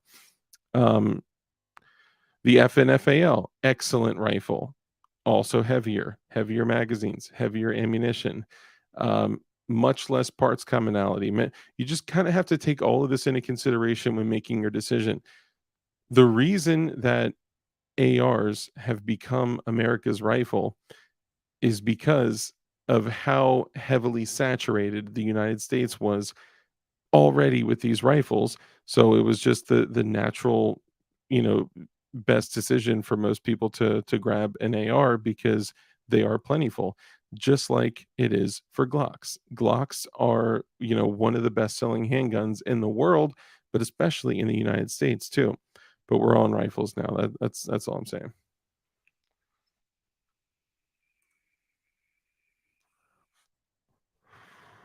Let me see. No one gets AKs in 5.56. Hey, buddy, you watch it. Yes, I do have an AK in 5.56. Looking back on this decision that I've made, look, I wanted the AK, the SLR 107 UR SBR. I got the SLR 106 SBR, which is a crink in 5.56. I know it's weird, it's strange, but it's also dope AF. And it was so I got it like right after Sierra Hotel happened. And at that point, man, right after Sandy Hook, ARs were selling for like $2,000 in my area. I don't know if y'all remember like what was going on in y'all's area, like price wise when guns went crazy. And this is one of the things you have to keep in mind, right? So if shit pops off and if things go crazy and if the world is going after guns like they do in a lot of situations like when Vegas occurred, when these events occur and then they utilize those or they create the opportunity or they utilize those to go after guns and then they drive up the price. They, drive down inventory and then the price goes up. Everyone's scared that they're going to be banned and then they go after them. And this is why a bunch of dudes ended up with like Mini 14s because you can't tell me that someone actually decided to buy a Mini 14 on purpose. I'm just kidding. I'm joking. Sorry, guys. Okay, somebody out there just got really pissed, and I apologize. Anyway, Mini 14s are good guns too, right?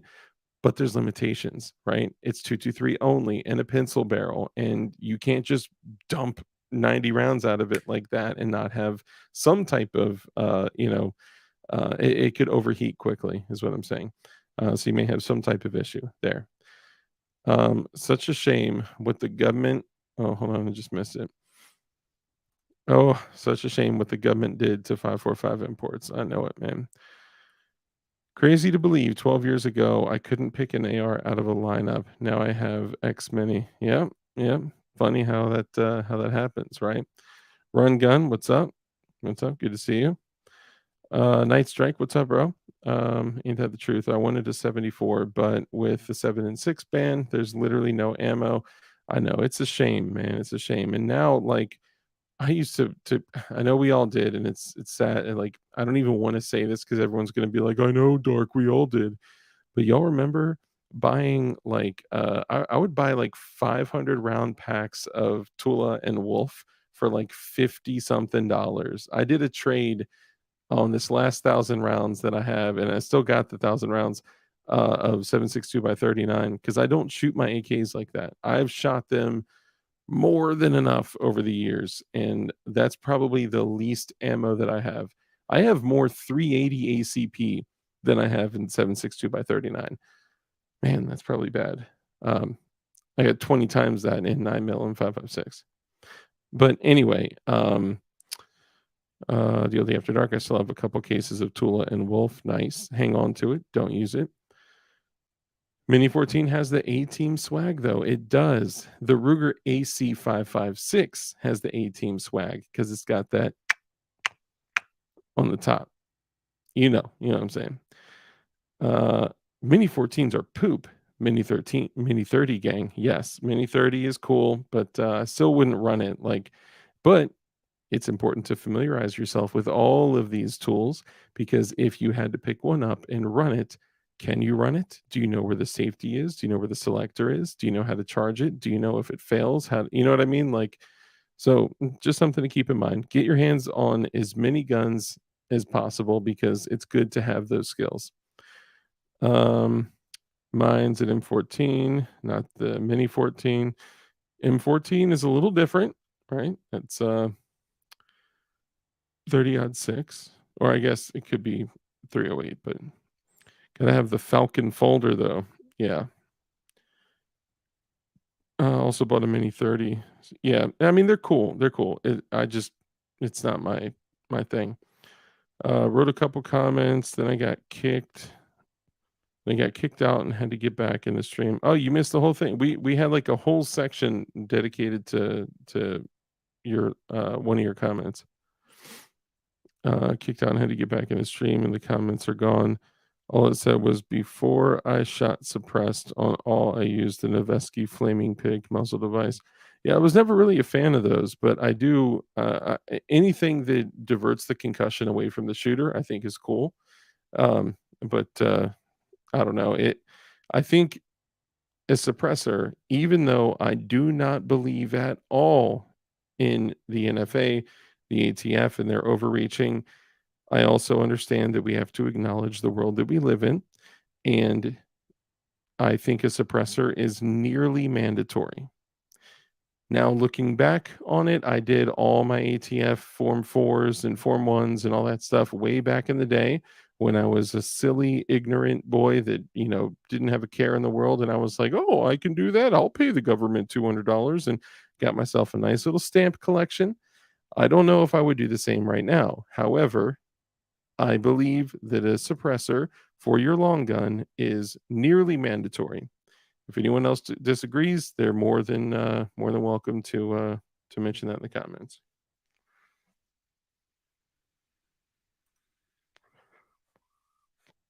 I got 1,000 rounds of 5.45 by 39 and an AK with a plywood stick for $400 in 2004. Damn. My dumbass shot the ammo in a weekend and sold the rifle for $400. I thought I cheated the system. Isn't it funny how that works? Bro, I cannot tell you how many times I bought an Arsenal SLR 95, gorgeous milled receiver AK, all right? And I got it at the time for like 500 or $550. And I kept it for a while, shot it. It was an excellent, I mean, one of the most beautifully shooting AKs that I've had. And during the post Sandy Hook incident, I ended up selling it because the dude offered me 2 grand for it. So I sold it. And or no, that was a different one actually. I sold the SLR 95 for like $700. And I was like, yeah, I'm up like $200. And of course, I did not buy it to sell it. I bought it, kept it, shot it, and then sold it later on. Because I that was back when I sold guns. I do not sell firearms anymore. I only purchase, I only store, and I think you guys can tell by some of my YouTube videos that that's become a little bit of an issue. I'm running out of space, but hey, Montana, you are indeed first. You're the first Montana here, so that's probably not even true, but great to see you. I disagree with paying extra taxes on top of sales tax just for a suppressor. I I my main thing is I disagree with any type of restriction on any type of firearm at all. I think anyone and everyone should be able to own firearms. I think felons should own firearms. I think any restriction at all on a right that was not given to you by government should not be able to be manipulated like a privilege by the government. So they can pound sand, they can F off. And I'm sure people aren't going to like that, and people are going to leave and be like, you think felons should have guns? Oh my gosh, that would be so dangerous. Well, it's not as dangerous when you have a gun. Freedom is dangerous. This chat is the happening and the nightmares of many liberals. God bless you all here. Yes, yes. I have 2 cans and 1 SBR, 2 of each waiting for approval. Yeah, dude, I feel it. And look, I'm not going to say anything negative or talk shit about anybody getting NFA items. Do it. Take advantage of it because it is important to the way I looked at it at the time was even though I didn't know then what I know now, I still looked at it as I'm I think the world could fall apart at any minute and I'm able to um not cheat the system, but basically I'm able to pay for permission to get this equipment that could potentially help me if everything falls to shit. So I would much rather take the little bit of a hit and get the equipment. And to each their own. What they choose to do is up to them. I don't think you should have to pay the government anything. I don't think you should have to give the government any information. And I think they not only are we talking about having to use these tools against the government, they should have absolutely no record of what you have that belongs to you. Their buildings belong. Maybe I should be careful about what I'm saying here, but y'all know what I'm saying. Everything. Yeah, that's all I'm saying. Felons should not exist. Either you're a prisoner or a free person. Facts. Why do you need to pay more taxes when buying tools and parts? Very good point. Why, dude, we're looking at the ATF, who has completely gone way outside of their scope of, I mean, we're talking about them regulating accessories that are literally pieces of plastic and rubber and Velcro, and that we're so far out of where we're supposed to be. It is a joke, right? Like we were okay, we were having a conversation and we were talking about you guys should really watch the Uncensored podcast on Rumble because YouTube is a very unique place and they carefully comb through the words that you say here. So I'll say this. We were talking about on the Uncensored podcast the line and where the line is for each individual. And the line in the sand, wherever that may be for each person, is different. And in the conversation, I had said, well, when is the line crossed, right? When is the moment that you need to say, okay, yeah, no more? Now, I don't want anything that I'm saying to be confused with any call to action, because this is something I would never ever do on a public platform, because that would be bad. But hear me out. I had asked Rich, actually. Asked Rich and Crump. I said, okay, well, when is the time, right? When they start taking your money? And he's like, well, they do that. So, okay, when they start spying on you and prying into your personal life, like, well, they do that. What about when they start trying to take your guns? Well, they already do that. What about when they rig erections? Well, they already do that. What about, and we literally went through like every single thing, and it was like, yo, they're already doing every single thing that we're talking about, that has been like the line in the sand for the last 100 years. So how much further are we going to let this go, right? But I'm not here to radicalize anyone, okay? And remember that from time to time, my parents watch this and they say, you know, Dark, because that's what they call me. You know, Dark, we like what you do. We think it's cool what you do. We just think some of your ideas are a little extreme. They are. They are. To be fair, Dark, the founders never anticipated we would make Velcro. This is absolutely fair and one of the most based comments I've ever seen. Gotta roll out as soon as I start saying crazy stuff. Sorry, DJ Play Nice. Great to see you though. Gotta roll out, Dark. Thanks for hosting, and all y'all later on. Be safe, have fun, carry your guns, and rock. I wanna rock, rock. Appreciate you.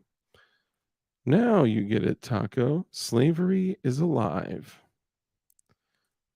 Guys, I'm starting to think we live in an open air prison. Yes, yes. Now you get it? Yeah, it's they are rigging my erection right now. I know. We ran out of sand a long time ago. Oof, man. Jackson, you nailed it, bro. DLD After Dark. Yeah, I don't know how much longer the line in the sand keeps getting extended. Yeah, we went from drawing horizontal lines to literally sticking the stick in the sand and just walking backwards with a vertical line. So now they're just using it as a guide of where to walk. I mean, it's crazy. It's nuts, right? Again, I don't want anyone to do anything. I do not anticipate and don't want to engage in any violence at all. You'll know me, okay?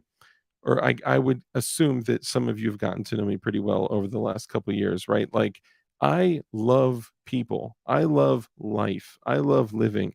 I have every intention of dying a very old man. Well, I mean, I'm not in the best shape, so a moderately aged man, you know, with my family, and I don't want to fight. I don't want to use any of my tools to have to live. I just want to live. But our world has gotten so far out of control. We are stuck in this world of consumerism and convenience and hate and just division, and everyone hates each other, everyone's fighting, and the the hate and the division is coming from the people that run the fucking world. So what are we supposed to do? You think we're just gonna sit here and clock in and out of work and drink $5 lattes and ignore this shit? Fuck no. We're gonna get guns, we're gonna arm ourselves, we're gonna train, we're gonna get good. We're gonna be You're not just looking at civilians anymore, you're looking at warriors, right? Like, imagine this. Okay, so if you're around my age, could you imagine 10 years ago, 15 years ago, 20 years ago, could you imagine that all of these civilians are turning into warriors? There wasn't this whole bro vet thing. There wasn't this thing where it was cool for civilians to be badass, like, high speed operators, right? It just wasn't a thing.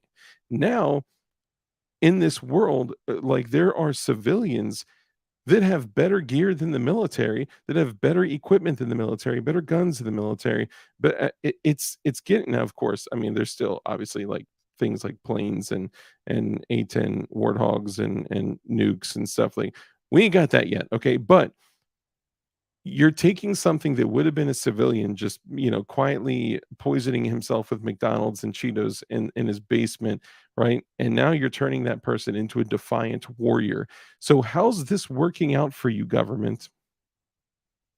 Did you get what you wanted? Because right now, you, not us, you are building an opposing force that one day you will not be able to control at all. The day is now. Anyway, let's move on. Oh, man. I don't know, Dark. There's a lot of consumerism in the 100%. But I'm guilty of it too, myself personally. The only thing I think we have going for us is that it would potentially be used against those that are, pushing us to consume, consume, consume, live a convenient life, get your groceries delivered, drive an electric car, drink $5 coffees. Like, they just want people to, like, go watch your sports. Yeah, you love sports, right? Go drink your beer. Don't be that person. Don't let them tell you who to be, right?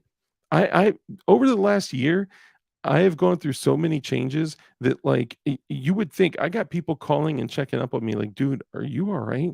You went through a separation, you lost your job, you got through this and that." I'm like, I have never felt more free in my entire life. Entire life. I am more empowered, I am more independent, and I am more free than any other time that I've ever been, mostly because of up here, right?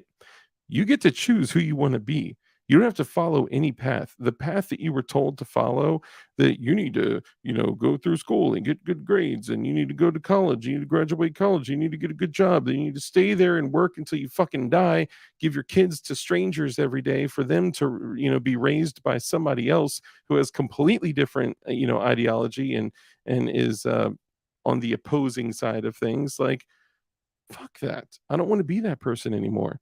I used to put on a suit every single day and go to work and pretend to be somebody else that I didn't even enjoy. I thought I enjoyed it, but I didn't enjoy it. I was paid to appear like I enjoyed it, and I was paid handsomely. Okay. I just don't wanna be that person anymore. So I would much rather be free. I would rather help a movement, help people learn how to build guns, help people learn, like, do shit like this, and just be whoever I choose to be, and anyone else can fuck off, you know? I I just don't want anyone to tell me what to do anymore. And mostly, I just wanna be left the fuck alone. And I don't mean that like in a killdozer kinda way. I mean that in like a, can I just not be the guy that everyone has to go to all the time for every question and every decision and everything? I just wanna be left alone. That's all. Sorry, I probably need to chill out.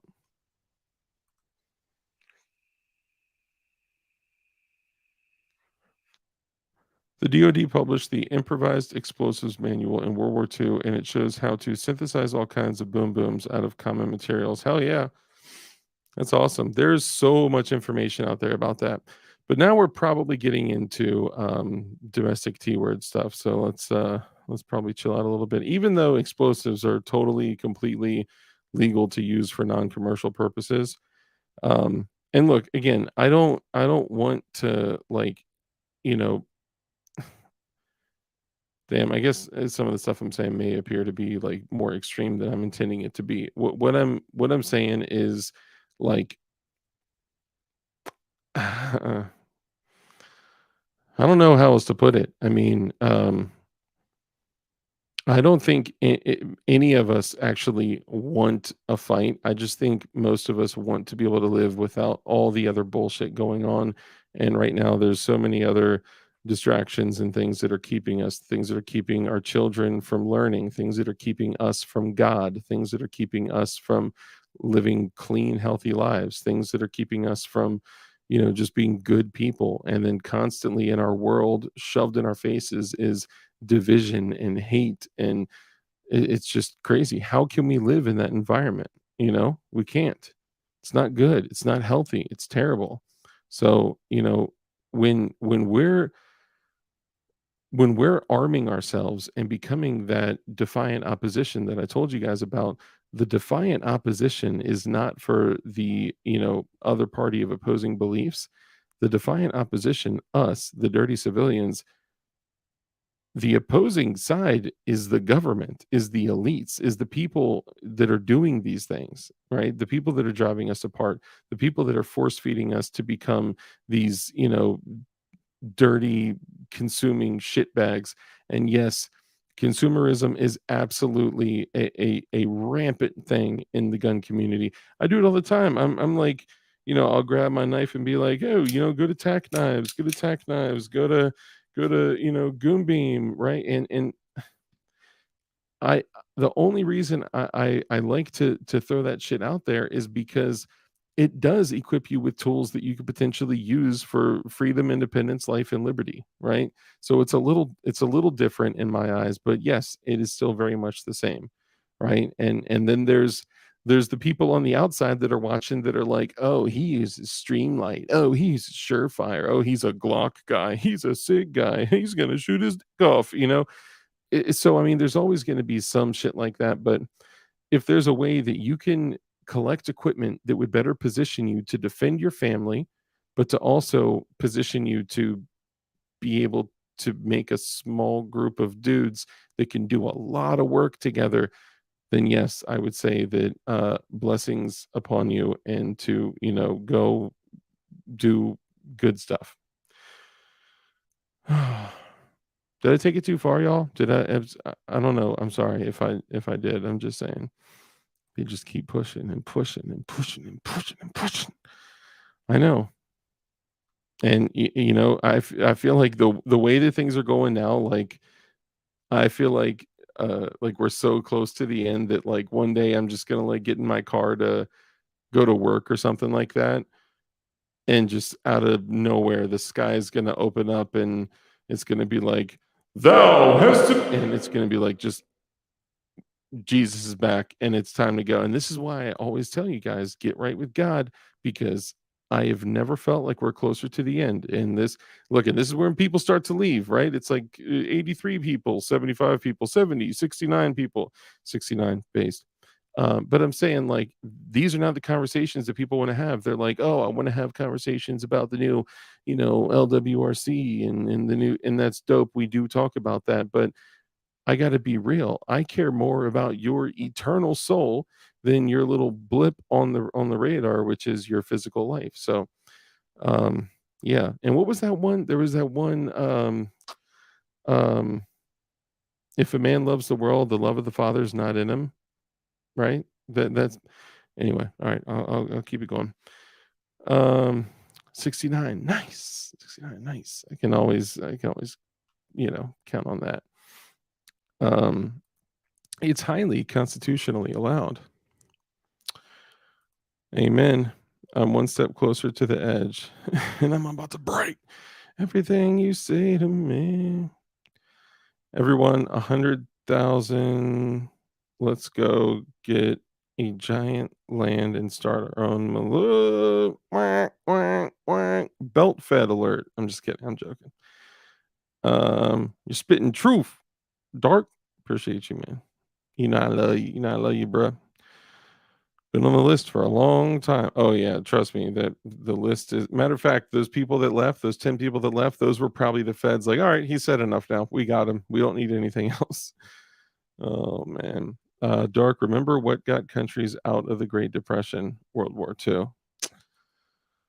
Man. Yeah, I mean, I with our current administration and with, how eager they are to go to war and how many other wars that we're funding and, I could see us getting put in a very bad situation, and I don't want my kids to have to clean it up, you know? I I would rather sacrifice my life so that my children do not have to go through this, and my children's children do not have to go through this. Even just living, having to think about this stuff. You know what I mean? Consume. Oh, man, that's great. I appreciate you, man. Appreciate you guys too. Creed is awesome. I mean, getting followed a lot more. Okay, that's a problem. If you got that, 400 cry pants can kiss my ass. um, the list is long. Yeah, for sure. Creed kind of slaps. Oh man, you guys are awesome.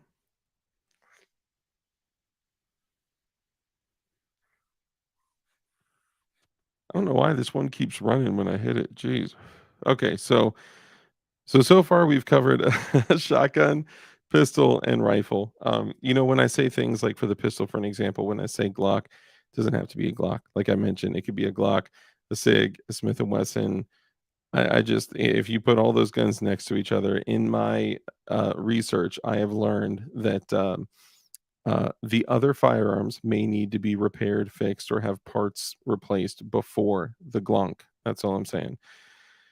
So Glonks are the way. Although I did recently join the Shadow Systems fan club here, so I'm gonna push that one to the limit and see how well it does. We'll see. Um, too many choices. Maybe not a Sig. Maybe not a Sig.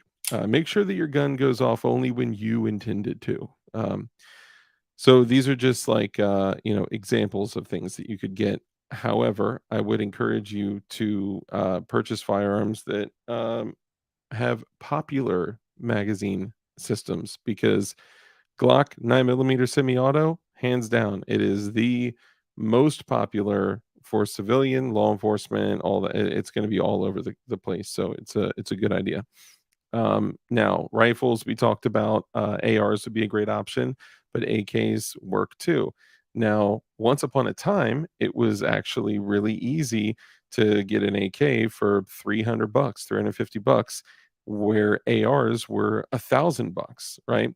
Now those price tags have flipped, and now you can get an AR for sub 400 bucks, and you can get an AK for $1,000, right? DLD After Dark, switch to dipping, bro. Saves the lungs. I mean, I got dip.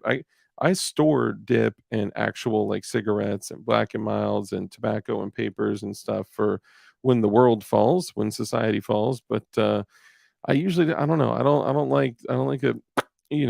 That's not my thing. I still like vaping. I 15 years ago, since November 5th, 2010. That's when I quit everything. Everything. Okay, so going back to it, for rifles, there's a lot of different options. It doesn't have to be an AR, but an AR would be best for magazine commonality, ammo commonality, and also parts. If you need to grab an upper, a bolt, a BCG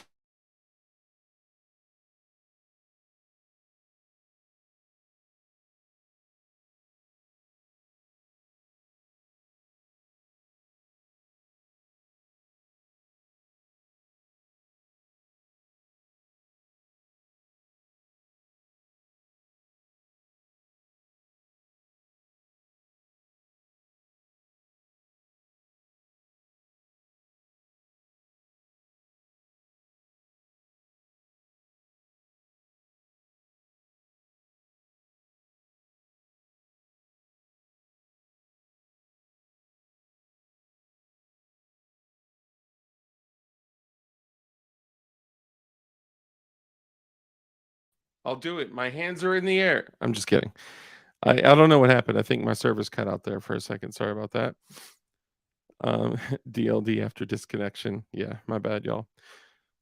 I watched a 90-plus-year-old World War II vet crying his eyes out, saying the USA has gone to hell in a handbasket. He was a decorated Marine and asked, "What did we die for?" Oh, man, that is terrible.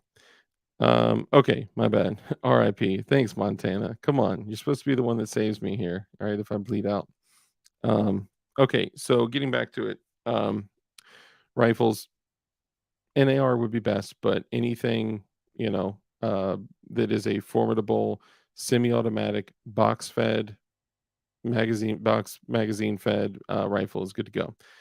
You want to select something very popular, right? If you do grab like a Mini 14 or a Mini 30, that may run and that may serve you well, but that may break, fail, and it would be more difficult to find parts, right? It just, just keep that in mind, okay? But it also depends on the situation at hand. If if we're talking about like an invading force or something like that, and the invading force happens to be lots and lots of very little lightly melanin friends that have AKs, then maybe grab your AKs, right? That's why I got my AKs in the back of the safe and the ARs in the front of the safe, right? So, whatever it may be, get something that works, get something that you can train with, that you can afford to train with, and you can afford to shoot. And make sure you have a system to carry magazines, even if it's a backpack with like Velcro, inserts with placards of magazine, whatever it is, right? Find something. Now, generally speaking, um, from there, people go to armor. You need to make your own decision on if it's going to be armor, if it's going to be a chest rig, or whatever that is. It's a personal decision. I like having the option of throwing on armor because it protects your vitals and also having the ability to rip it off really quickly if you need to crawl through a small hole, or, jump, dive, duck, crawl under a vehicle, whatever, right? But having the option is great. Taking it even a step further, having the option of an overt plate carrier with maybe more threat protection, having a covert plate carrier with concealable protection. You can get plates, even if it's just cheap steel plates, that you can squeeze into a covert concealable carrier very easily. And Montana, thank you. Appreciate the super chat. No armor, we die like men. Man, that'd be a terrible way to die. Just a bunch of holes blowing hot metal through you. Ugh. I would rather get nailed with a black tip 30-06 dead center of my plates and be like, ooh, like dying with the wind knocked out of me, and be able to stand up and run away. Thank you for that, Montana. I appreciate you, brother. But I'm saying, like, armor is a decision, and it's not always a decision of armor or no armor. It's, what is the situation like, right? If I'm walking around in overt kit, am I drawing more attention to myself? The answer is likely yes. Um, if I have a concealable plate carrier and a PDW with a poncho thrown over me, am I going to draw less attention? Likely, yes. You will draw less attention to yourself, but you still have armor. You still have a PDW.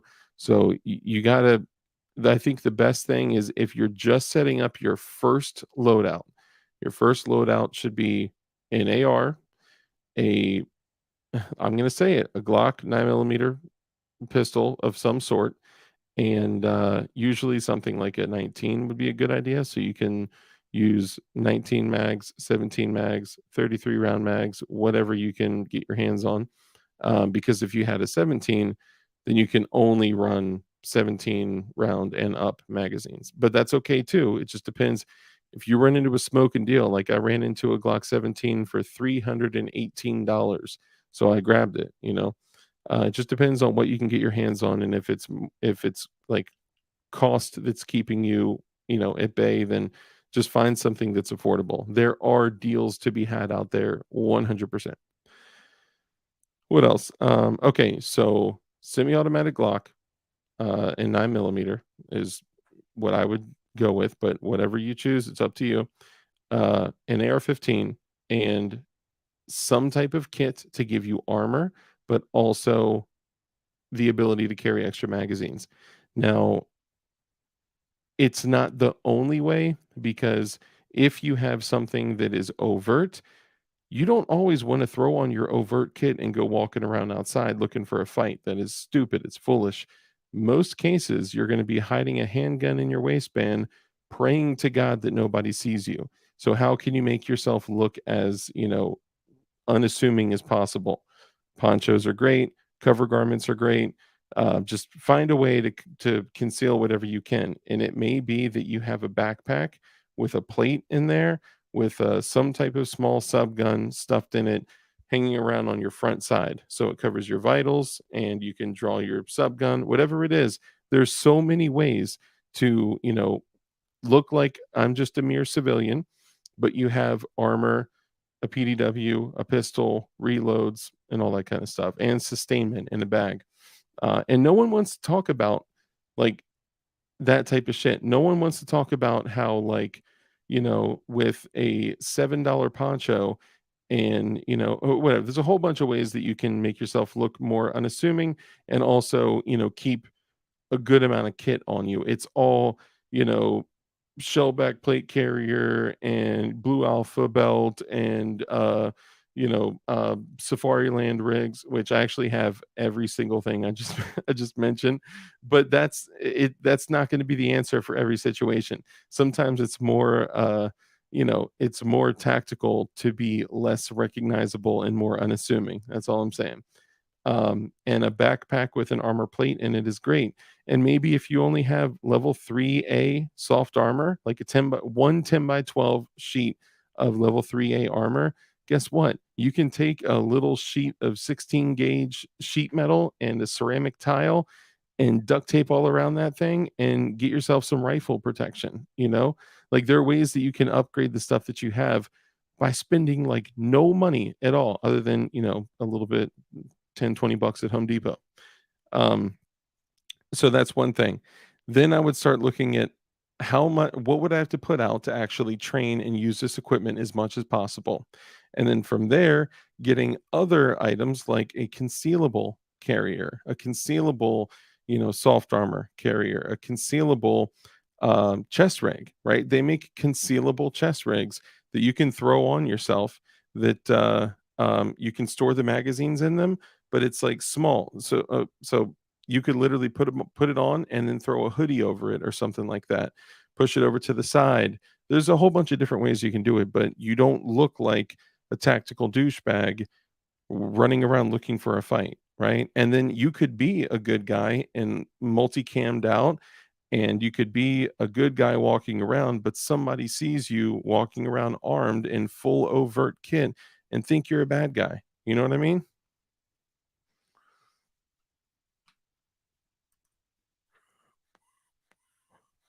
Jeez, I don't know why it keeps doing this. Sorry. Well, that is very true, but if they can't see me, they can't shoot me. I'm a champion of hide and go seek. I'm like pro am when it comes to hide and seek. That's what's up. Um, cool. Hopefully, I'll have stuff to bring. Sorry, I'm just reading through the comments. I use my steel plates to work out in. Why buy metal plates to work out that can stop bullets? Yeah, that can't stop bullets. I know it. I see it all the time. Crazy. Mac 10 is back again. Time to liquidate some things. Oh, what? Damn. I would like to have a semi-auto Mac 10, but that would be more just for funsies. But that's also a great gun. Those do work usually, depending on who manufactures it. And you can literally like sling that underneath of your armpit and have a little PDW. You know what I'm saying? So the only other really important thing is going to be getting other kit that would help give you more capabilities, give you the ability to carry more ammo, give you the abilities to conceal what you have and not put yourself on out in the public looking like you're tactical Timmy running around looking for a fight. There's actually one thing I'll show you guys. Hang on one sec.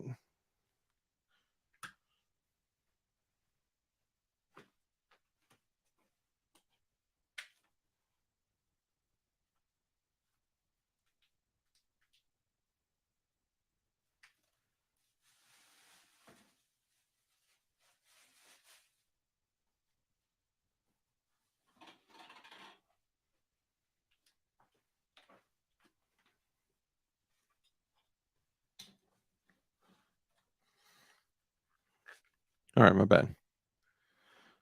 So when you're looking at things like backpacks and things that you can use, I personally think it's important to keep a long gun like in your vehicle. For an example, not everyone is going to do that, and that's cool. You do you. I'm just saying what I like to do. So something like this bag, it does not look super tactical, and it's a sling bag. So you carry it around yourself like this, and it just looks like a bag, right? It is a 511 bag, okay? So I'm not saying that like this is super gray man, okay? I'm just saying that it's a 511 bag, but it doesn't look super tactical. There's no molly on it. There's a tiny little 511 thing that I've never, really had an issue with it, but I could chop that thing off if I needed to. Aside from that, there's nothing on it that screams, "I have a gun," right? But let me make sure. Let me see what I have in here. Okay, nothing is in there. So the dope thing about this bag, and there are other bags like it, is this.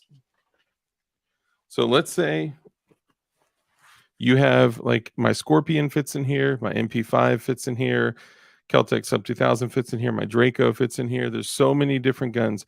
ARs will fit in here, but usually only if you break them down, which completely, it this does not serve that purpose. And here's why I mean. I do use it to transport ARs, but not for the purpose of like EDC quick deployment. Okay. So this bag, you can literally just roll up like this. Okay. You can put a plate in here. So now my vitals are covered. Okay. But if I have a sub gun in here, like an MP5, a Scorpion, a Draco, whatever, even the micro AR will fit in here. As long as you don't have a buffer, a suppressor, and stuff like that, you can fit small ARs in here. But you grab the tab right here and you rip the bag open, and it undoes the zippers as you open it.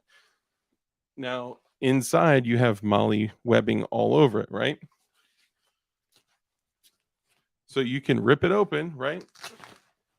Take out your gun, go to work, and you still have the plate over your vitals, right? So that's an option to not look as like if you had a situation where you absolutely positively had to have very quick access to a long gun, but didn't want to again look like tactical Timmy running around. This is an option, but I'm talking about like worst case scenario. I'm not talking about like going to the dog park with your, BCM or anything like that. So that whoops. So that's just an option, okay, for people out there that are considering, you know, that's why I have a stack of backpacks, like literally like 6 feet tall. It's kind of sickening, but I want to carry a sub gun in my daughter's squishy mellow backpack because no one's gonna think that a submachine gun, not a machine gun, but that there's a sub gun in a squishy mellow backpack. So that's how I'm gonna do it. But anyway, I'm gonna go ahead and cut it here. We can come back on this topic. I had a guest that had to reschedule, but this is a topic that I wanted to hit with them, and I want to continue this conversation because I think everything that we're discussing kind of gets bastardized by the industry, and it's not really focused on like we should be focusing on. We're kind of like perverting it ourselves. We're poisoning the well. So we'll come back. We'll spend some more time talking about these situations. I think it's great to continue this dialogue, and I appreciate all you guys so much. Full DPU for the win. Yes, absolutely, absolutely. I'd rock that to the dog park. Yeah, I mean, I don't have a dog, but I heard there's some other bitches at the dog park too, if you know what I'm saying. Um, anyway, yeah, Nate D, you and me both, brother. I appreciate you guys. Appreciate all y'all. Eagle Run, we're literally closing shop right now, man. But I appreciate you coming in. I love you too. Love you too, bud. And I hope I didn't get too crazy with my anti-government propaganda that I went through tonight. So, and shout out to all you guys that are coming back and watching this over the next like 2 or 3 days. Like I love that you guys do that. I love seeing the comments of people like replay gang gang. So for everyone in here, I found that when the video gets by YouTube, I don't even want to say the word. But when they shit on it, it doesn't replay live chat. So I'm praying that YouTube does not do that to this video. But everyone type something in chat for all the replay gang to find, and it will boost their spirits. You know, like replay gang gang, we love y'all. Thanks for coming back and watching. Appreciate all y'all. And guys, show them some love in chat. Cape, come out in PLA, Zanti, Wild Weasel, Eagle Run, been listening and working. Appreciate you, man. Thank you, doggy. Montana, love you too, boo. Red Dawn Ready, all you guys, man. You guys are incredible.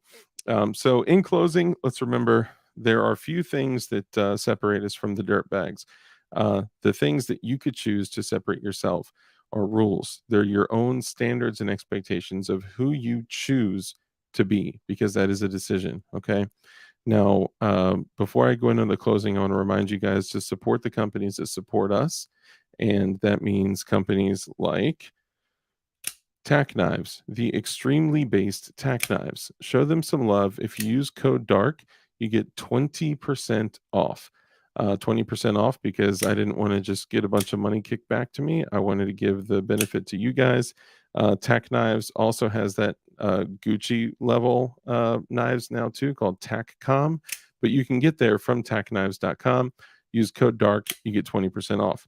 Goombeam, you know, Goombeam is the way, and Goombeam has some incredible stuff, especially some new products that we're going to be launching that are Boo Pew, better Nate than Lever.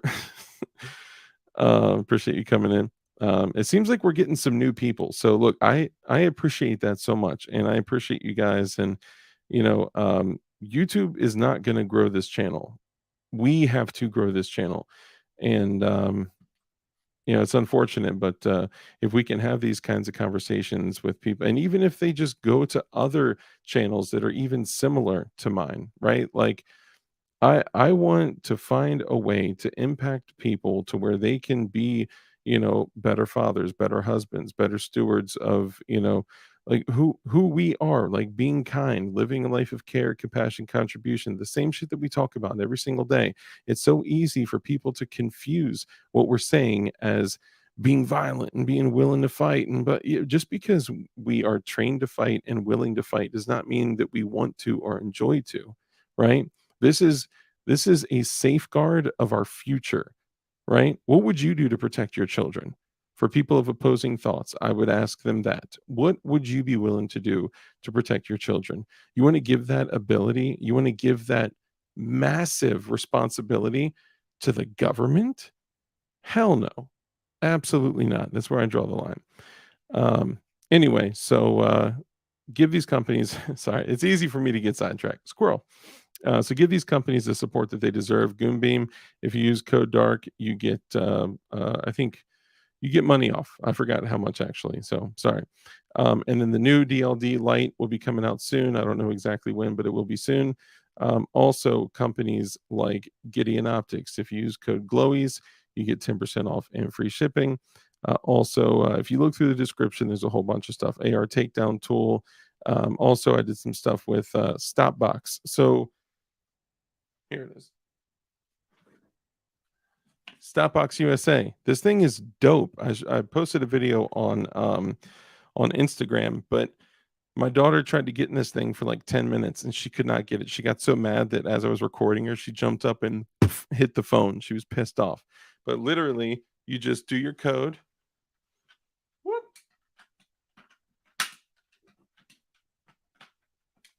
Did I do the wrong code?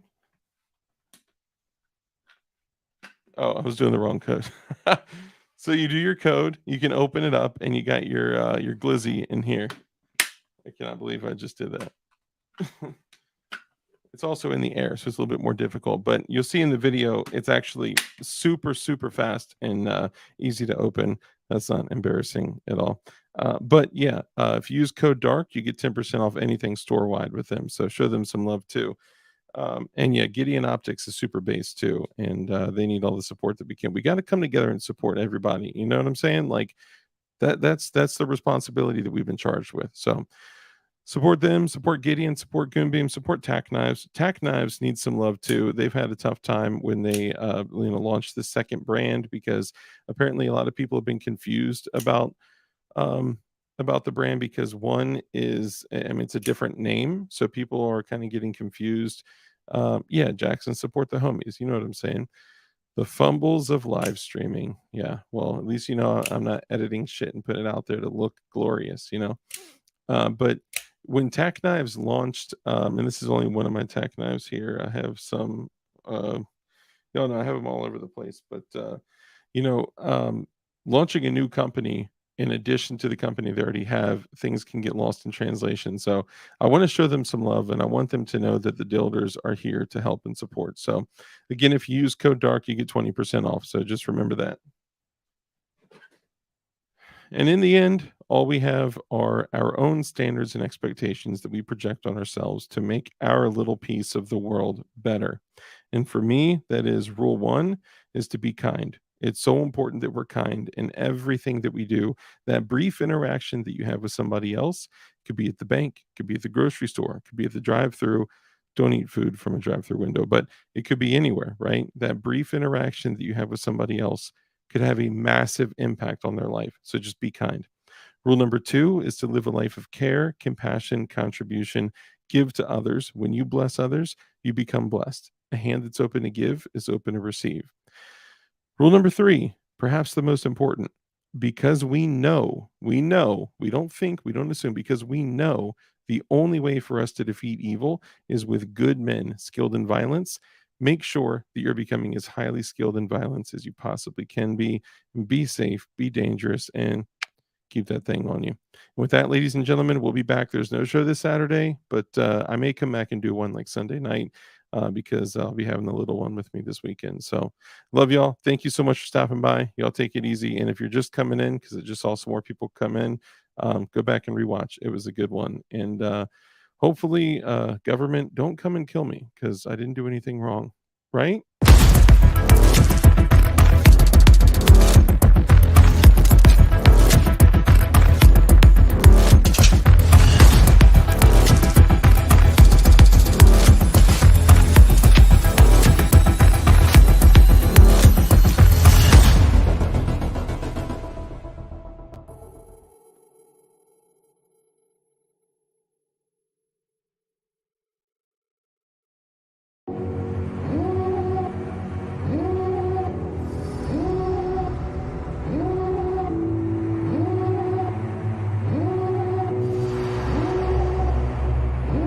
Devil in a red dress, call 911, I'm a killer. You know I hate to confess. Bang, bang, got my hand on the trigger. The devil in a red dress, call 911, I'm a killer. You know I hate to confess. Bang, bang, got my hand, bang, got my hand, call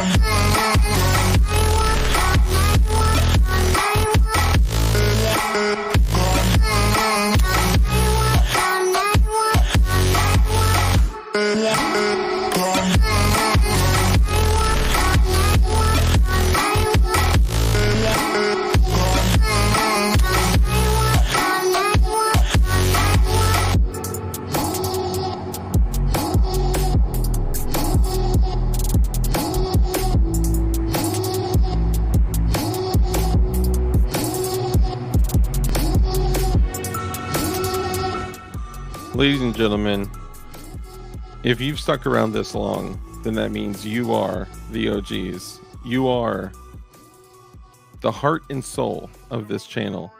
So I'll say this, James Kawasaki, you just nailed it. Remember, Jesus loves you and the government hates you and wants you dead. Never forget that. And if you've accepted that Jesus Christ is your Lord and Savior, he is the Son of God, he died for you on that cross. He died for your sins. Now is a good time to work on your relationship with Jesus. I'm just saying, it's getting to be that time. I love y'all. Take it easy. Bye.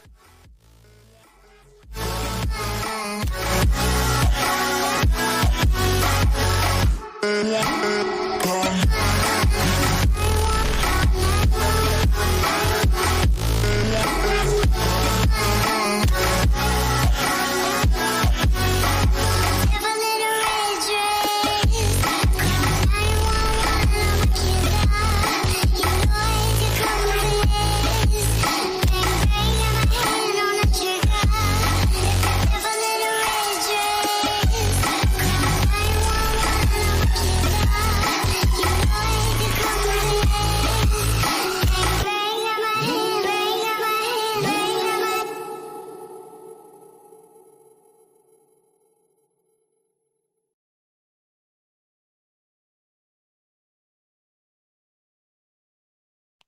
Bye, guys. Bye. Oh, whoops, wrong button. Here we go. Bye, guys. Love y'all.